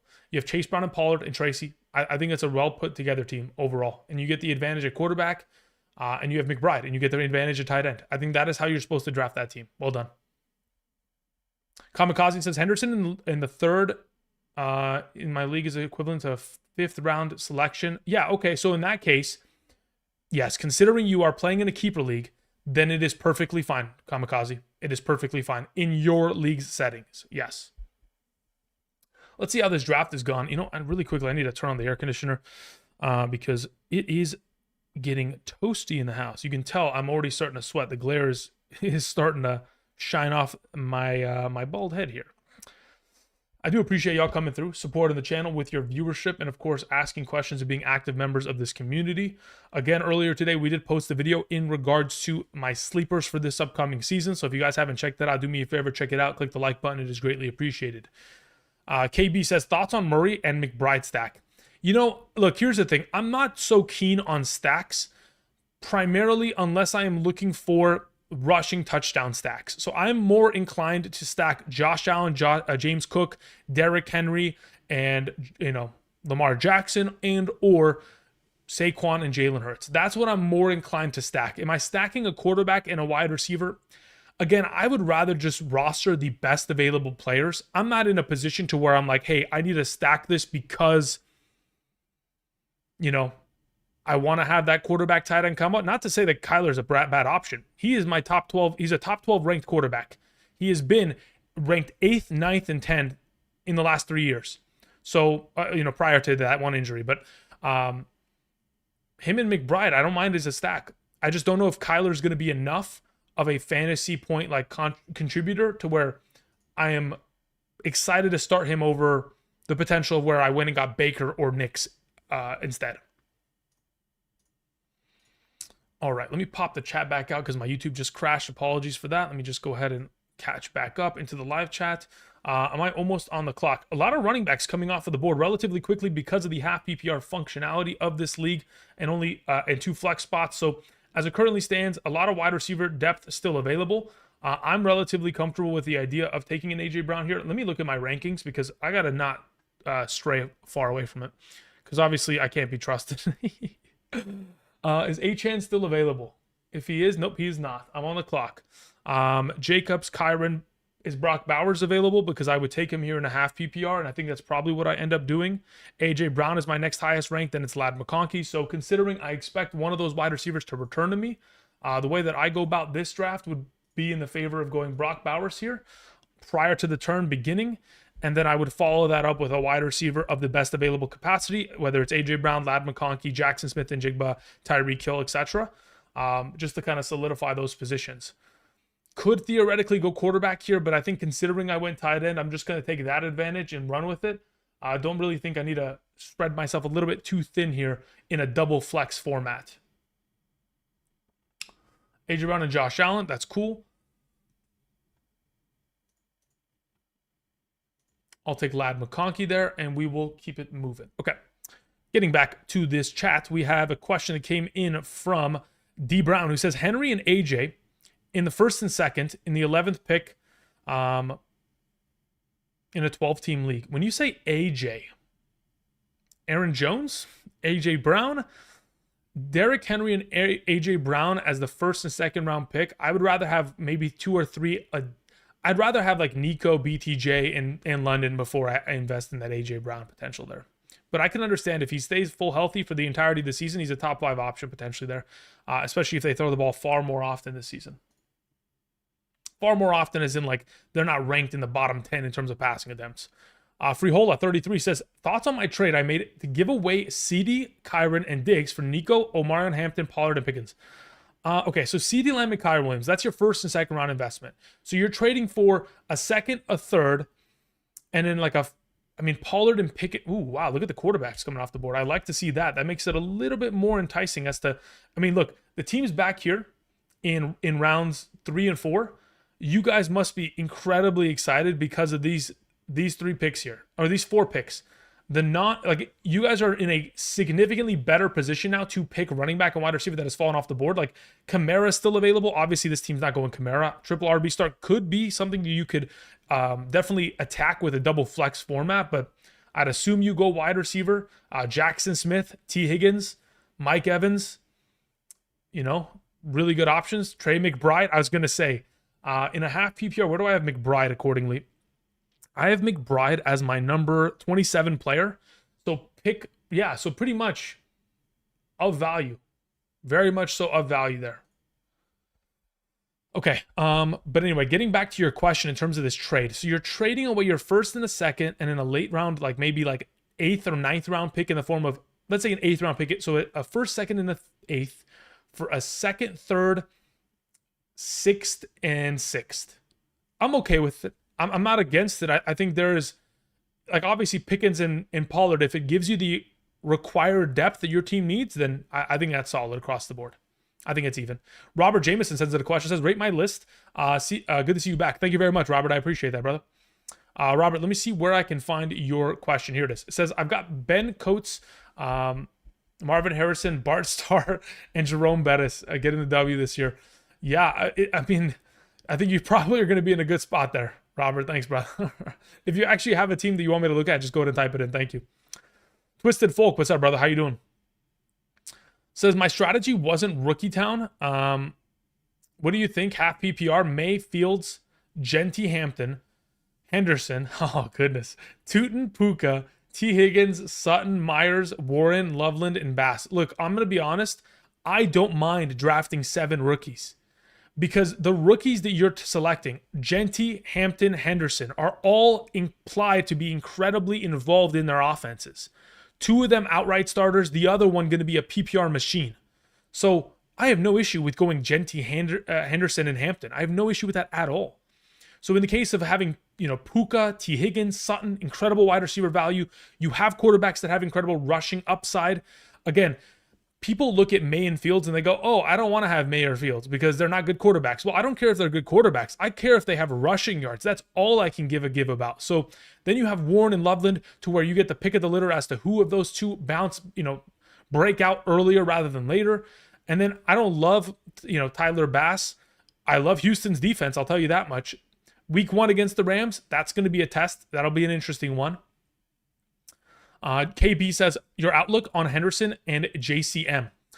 Okay, so here's the thing about Henderson in specific, right? Like I mentioned earlier, I think he's a top 24 running back easily. I have him currently ranked in my half PPR as my number 19 running back because I truly do believe that he's going to be the James White of this offense, and I think he's going to supplant Ramondre Stevenson and Antonio Gibson very easily. And I think he could very easily see 60% of the rushing attempts in this backfield and that's really all he does need.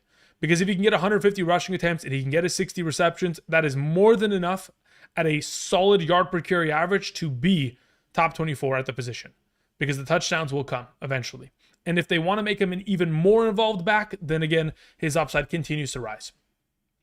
But in regards to JCM, I think that is something that it's going to take some time because, again, they did mention Chris Rodriguez Jr. in that press conference the other day. They still have the veterancy and the stability of what Austin Eckler provides every single week. So those 2 things are going to be very important. And then additionally on top of that, we have the potential of maybe over time him breaking out and taking the job, which I'm expecting him, for that to be the case. So I much prefer Henderson, as you would expect. And I think JCM is more of a project in comparison to him. Like Henderson, I wouldn't expect to have the full backfield tear until like week 4. JCM, I wouldn't expect to have the full backfield tear until maybe week 6. But if it could be earlier than that, then maybe he can, for lack of a better term, run away with the job in that circumstance. Redemption time, Andrew? Listen, redemption time only takes place because I swear, I'm not even joking. Look, when I'm answering questions, I'm not looking at my rankings, right? I got to look at my and that's why I've been like just purely whenever it's my turn. That's kind of why I wanted to draft at the turn too, so that I could look at my rankings and be a little bit more locked in. I was a little bit more focused on answering questions. Went with that Rashee Rice grab there earlier, which again is embarrassing as to how my team turned out. But ooh, look at that Henderson coming off the board. Love to see that right before my selection, even though I wanted him. Okay, so I know the team that's next to me wants running back. But considering what is available and what can return to me, I'm perfectly comfortable with Harvey, Swift, or Pollard, or Pacheco. So I'm okay waiting on the position and just theoretically going with wide receiver here. Of the available, I really do like Courtland Sutton. So that's the direction I'll go in. I don't really care about which wide receiver return or which running back returns to me because I'm just going to let the pick number 1 here decide. I just wanted to make sure I get Sutton because the value between, I think, Harvey, Swift, Pollard, and Pacheco is so relatively close to where I can be very comfortable with either of them, and I'm more than happy with taking one of those potential 4 options here. Now, specifically, if I look at my rankings in a half PPR, I have Sutton as my number 40 player. After him, my next highest ranked running back, theoretically speaking, Henderson coming off of the board, Connor coming off of the board, Montgomery coming off of the board, would be Harvey. So if Harvey is still there, that's something that I'm interested in. If not, then, oh, yeah, he is still there. Okay, great. So I'll just take my RJ Harvey here and we'll just let it ride. Perfect. Okay. Hey, bro, should I take the risk on Christian McCaffrey? I think it depends on what pick you have. Like, look at the build here from pick number 7, right? I like this team a lot. Like, I'm going Christian McCaffrey and Jonathan Taylor, and they're both incredibly injury-prone running backs. But imagine if they both stay healthy. My season is in the, if you're leaving your... Look, here's the thing, guys. I understand that if you play in one league only, and that's with your friends, and there's no other leagues that you play in, you might want to be a little bit less risky, but if you want to win the whole thing out of 12 teams, you have to make risks. You have to be able to kind of go out on a limb and just trust players that they're going to be healthy. This year, I'm all in on McCaffrey. I love taking McCaffrey.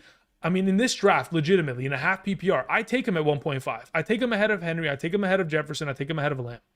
Because I think that's how much upside he, potentially can have. And yes, they traded for Brian Robinson Jr., but Brian Robinson is just handcuff purposes. That's all he's there for.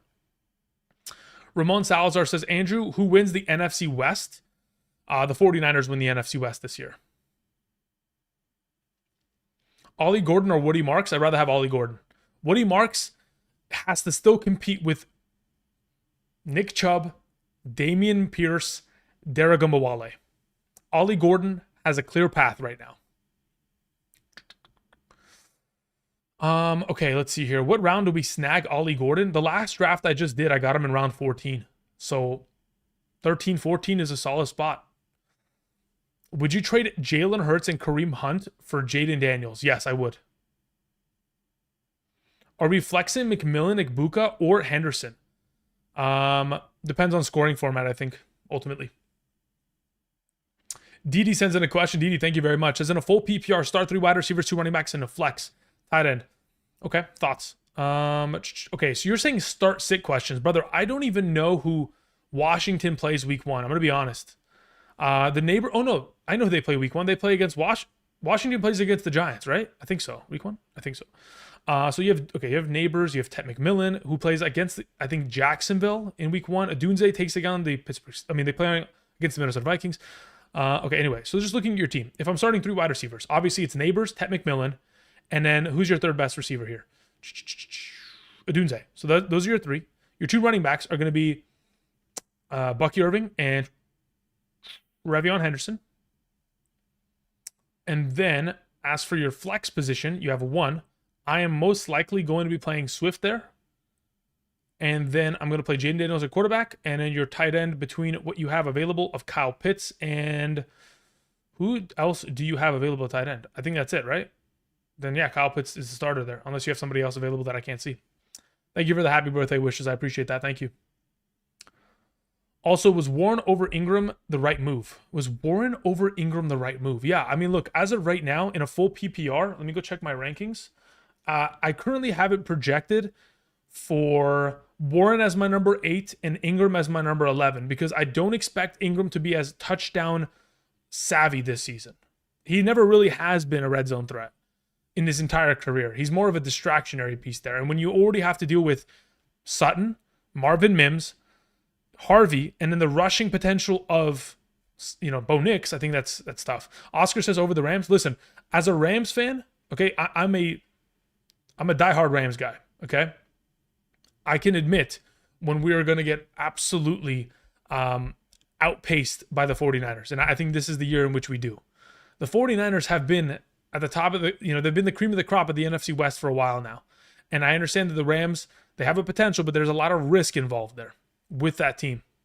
So as of right now, I love what our defense looks like. I love what our offense looks like and what it projects to be. But the 49ers schedule is so ridiculous. Okay, just look at the 49ers schedule. Let's just go over this really quickly.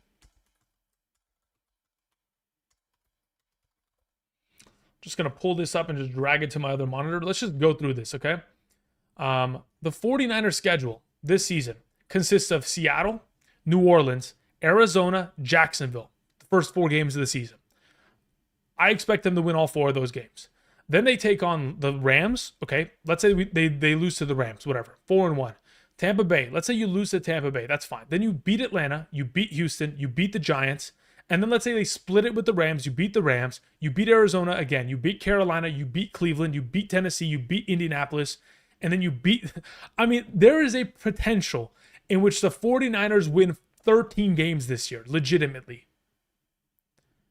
When you play against New Orleans, Jacksonville, Atlanta, the Giants, Arizona twice, Carolina twice, Seattle twice, Carolina once, Cleveland and Tennessee, and Indianapolis. Guys, they're playing the AFC South. It's free low. It's actually free wins. Okay, let me go back to my draft. Yeah, so the Rams are going to play this AFC South as well, but again, there's a lot of injury risk. Does Jaden Daniels have a sophomore slump? I have seen other quarterbacks in recent history not have sophomore slumps. You go back to Justin Herbert, guys, and he was a dominant force in 2021, if I'm not mistaken. Let me go look at the stats really quickly, if my memory serves me well. Yeah, Justin Herbert in year 2 threw 38 touchdowns and was the number 2 overall quarterback. He went from being a top 12 option in his rookie season to being the number 2 option in the next year. So again, and when I say top 12 option, I mean like when he was obviously the starter, ranked as number 9 overall.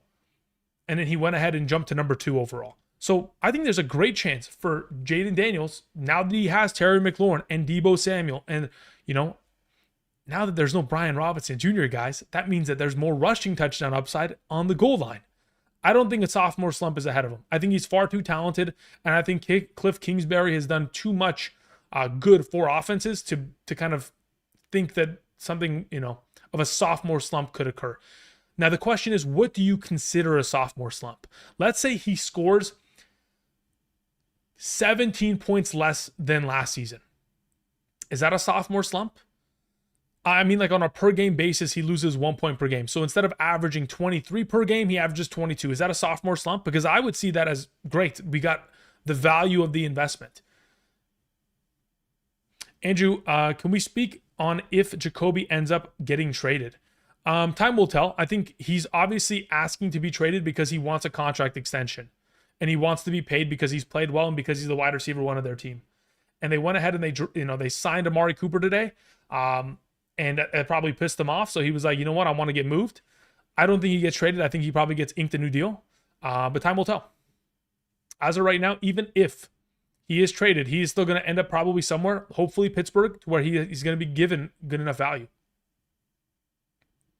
Mark my words, the Jags will beat the 49ers. You know what? Considering how many shares of Trevor Lawrence I have this offseason, I hope you're right. Trevor Lawrence is my number 2 quarterback on a lot of leagues, and that's not by accident, it's by design. Speaking of by design, let's see what we can design in terms of my pick here. I know I'm on the clock, and I know that I am not paying attention. So, wow.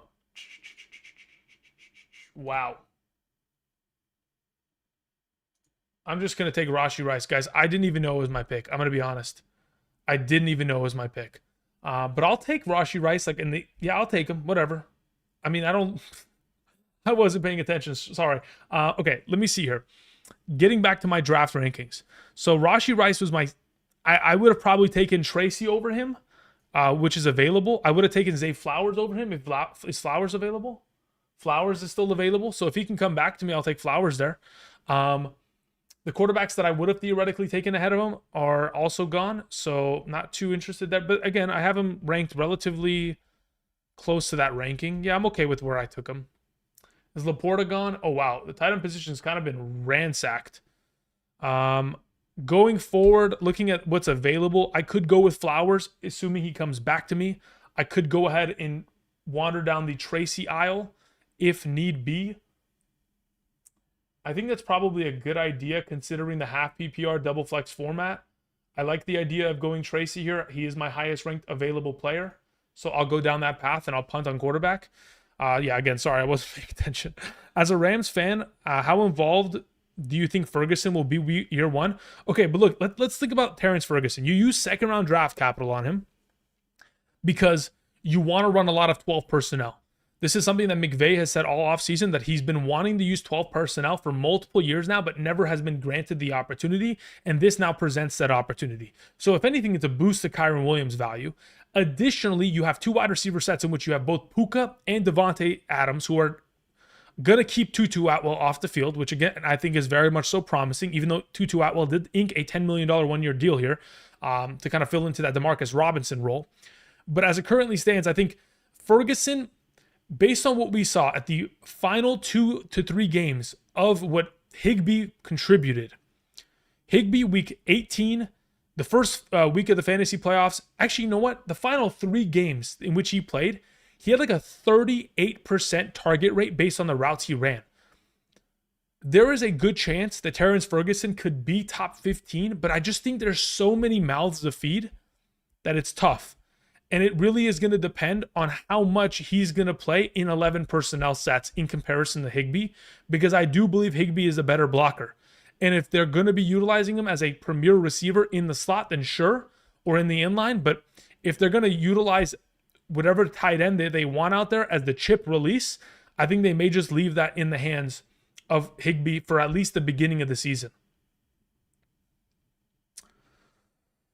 All right, let's see here. Andrew, okay, let's see here. Pick Cooper. No, I'm not interested in picking up Amari Cooper. Again, he was relatively washed last season. Not really too interested. He's getting up there in age. Happy birthday. Thank you very much, Oni. Says stream defense and kickoff all season. Good strategy to focus on for bench depth. Yes, especially if you're drafting at this very day today. I would much rather draft the potential of some extra running backs in the case of like a Ollie Gordon or a Tootin, in case of trades that occur in the coming days here, Jaden Blue, rather than have a kicker in a defense. Now, if you're going to draft a kicker, you draft Brandon Aubrey in round 10, and you get the best kicker in the league. Otherwise, I'm going to be producing content every single week. You guys know it, right? For those of you who are familiar with the channel, who have been here for multiple years, every Sunday morning I have top 12 kicker and defensive rankings, and every waiver wire episode we include kickers and defenses because we want to play matchups. So that's probably the correct way in which we go about it. What's your draft strategy at the 1.01 in a 12-team PPR?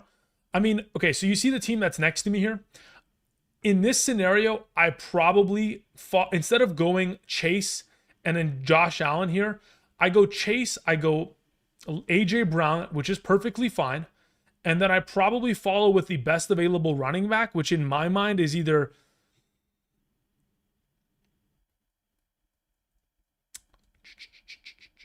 You know what? This draft is very interesting. Running back got absolutely rinsed early, to which usually you see Hampton, or like in the draft we just did prior, because it was a full PPR, Hampton and Kyron fell here. If you can't get a running back to fall here, I'm okay with the idea of going triple wide receiver and then just picking up like Harvey and Pacheco here in 4 and 5. But typically, you're not going to see this many running backs fly off the board this fast, to where you can at least maybe get a Jamar Chase, AJ Brown, and maybe Hampton, to which I'm comfortable with. Otherwise, I don't mind going Jamar Chase, AJ Brown, and even going Kamara there. Legitimately, I have no issue with that. Jaden says, thanks for not answering my questions, bro. Happy birthday. Jaden, I don't even see your questions. Let me see what you have here.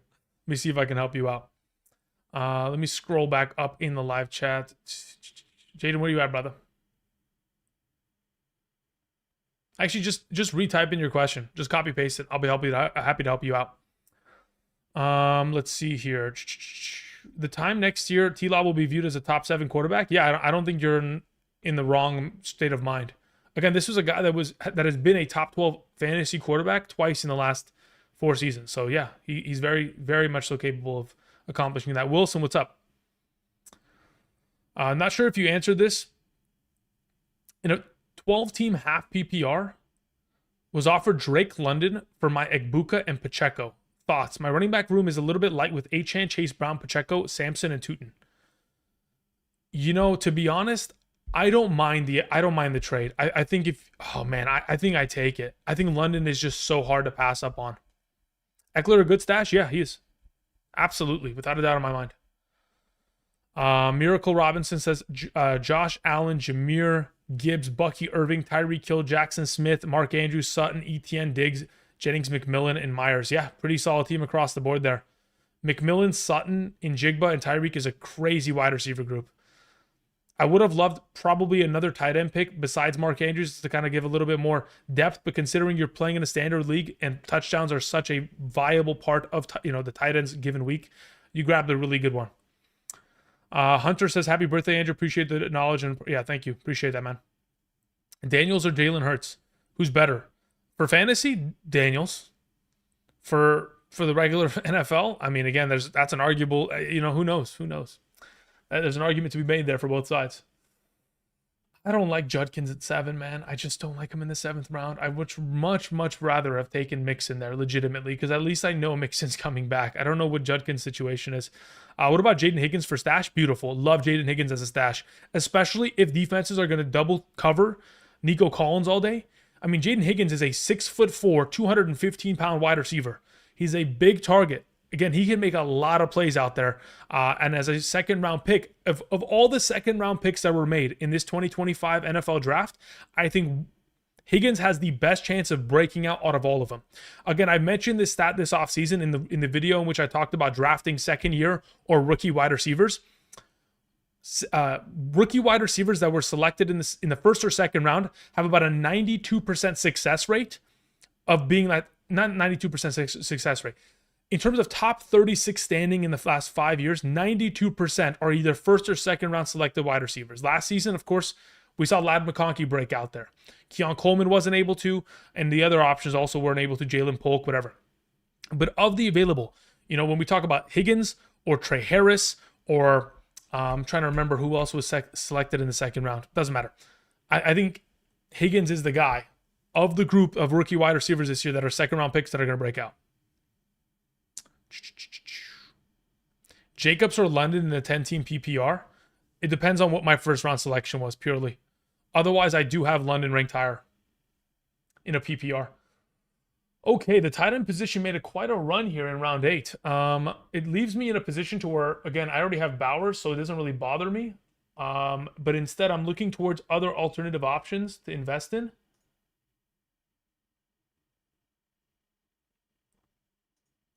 Don't need quarterback, but I'd probably rather have a wide receiver here in the form of most likely Jordan Addison.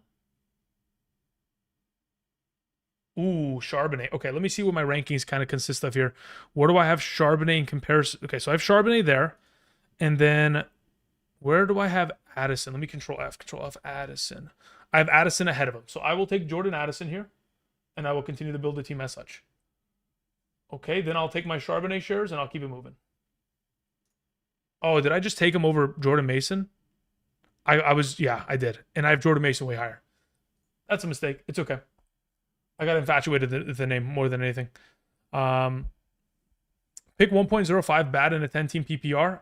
I love CD, but he's going in the top 3 almost. In a PPR, if he's going in the top 3 in your league, then 1.05 consists of you getting either Bijan Robinson.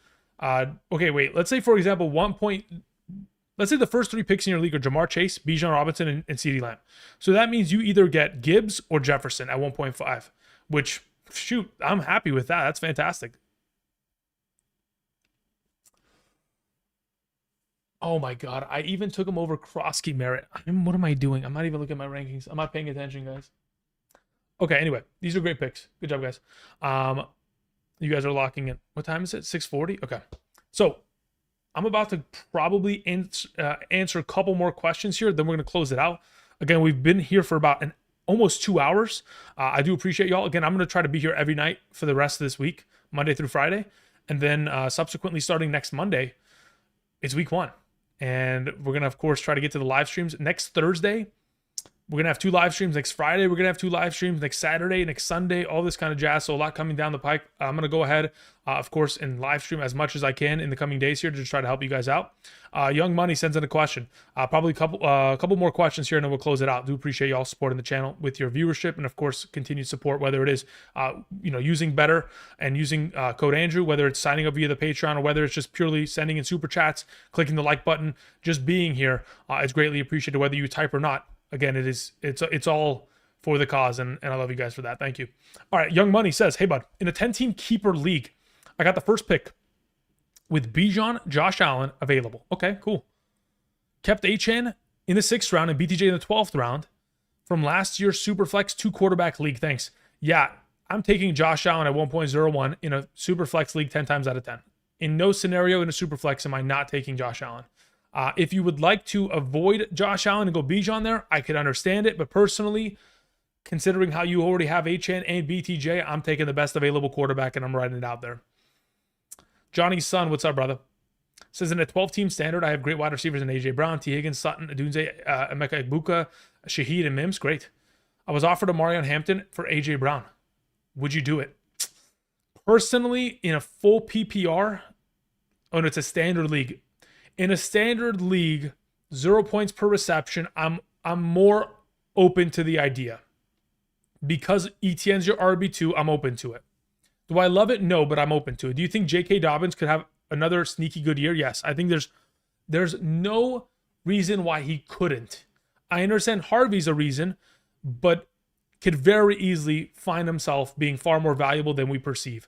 Somebody asked thoughts on Tillman. Cedric Tillman is a guy that I really liked last year, and he got injured and he fell apart. But Joe Flacco, I mentioned this a couple of days ago when I talked about Jerry Jeudy. Joe Flacco has supported last season in the 6 to 7 healthy games he played as the starter. He was so good that he allowed Downs, Pittman, and Alec Pierce to all average 11 points per game when he started. So Cedric Tillman, Jerry Jeudy, and David Njoku, keep an eye on it and keep it ready because it's going to be legit.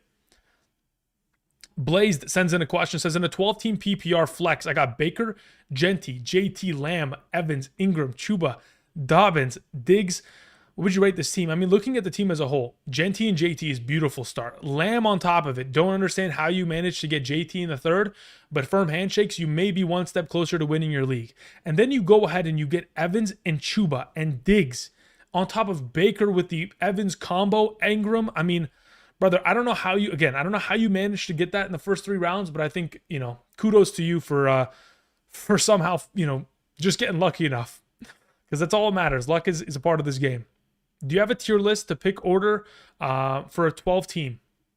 Do you have a tier list for pick order?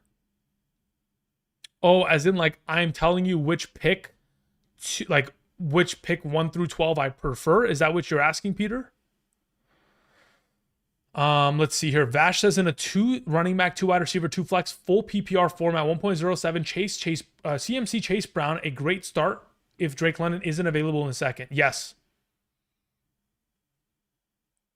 Those would be my 2 highest ranked players there. Vash, the elite. Twisted Folk says half PPR, fave to least for depth. Scattaboo, JCR, Tootin, and Blue. As of right now, I would go JCR number 1. I would go Blue number 2.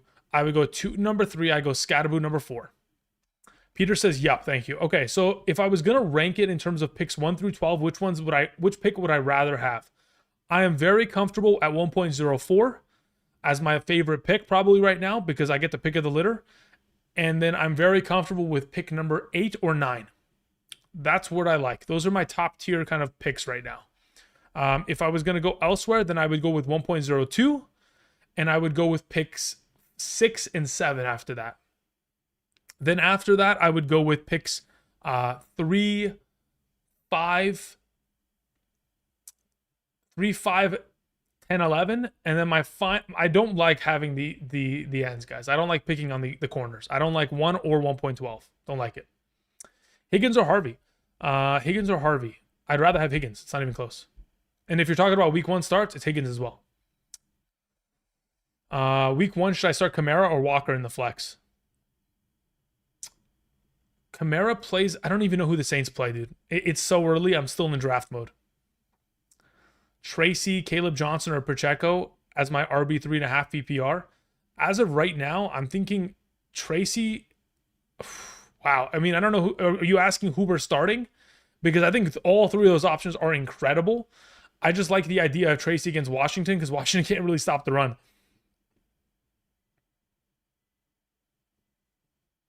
Need an honest rating on my team. I panicked and picked Brice Hall as my RB2. I don't know how I feel about it over Kamara and Omarion Hampton. Yeah, I don't love it, man, but I'm gonna hope for the best in your case. Am I on the clock? I'm on the clock. Let's see what's available in this league.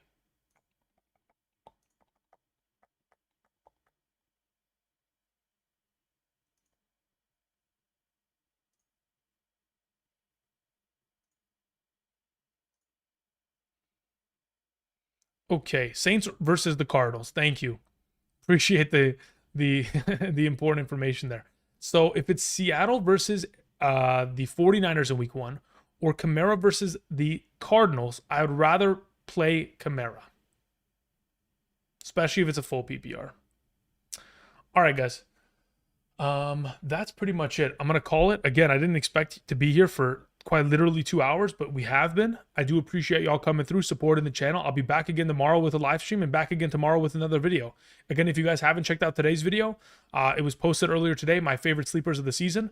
Again, we've had some pretty good luck in terms of picking out sleepers on a year-by-year basis, and hopefully the available options that I've suggested today, alongside of the man that I put on today's thumbnail, Ollie Gordon, could potentially be guys that we want to have on roster and could find success. Again, if you guys want my all-encompassing rankings, be sure to check out Betr. Again, follow these steps. Use code Andrew. Make a first-time deposit minimum of $10. Make a first-time play minimum of $1, and you'll get the ranking sent in your direction. If you guys signed up today, I'll be checking my email, and I'll be checking my list for your email and sending it out as soon as I finish the live stream. Otherwise, you can check out Patreon. For those of you who don't have the eligibility of drafting in your state, just really quickly, want to present this on screen, just go ahead and have this fill up. Again, you must be over 18 or older. You got to be in one of these eligible states, and if you are, you'll be good to go in regards to Betr and all that kind of jazz. All right, guys, I'm going to go ahead and I'm going to cue the music, the one and only double helix. Have a great rest of your night. I'll be back tomorrow. And until next time, I'll see you guys. Peace.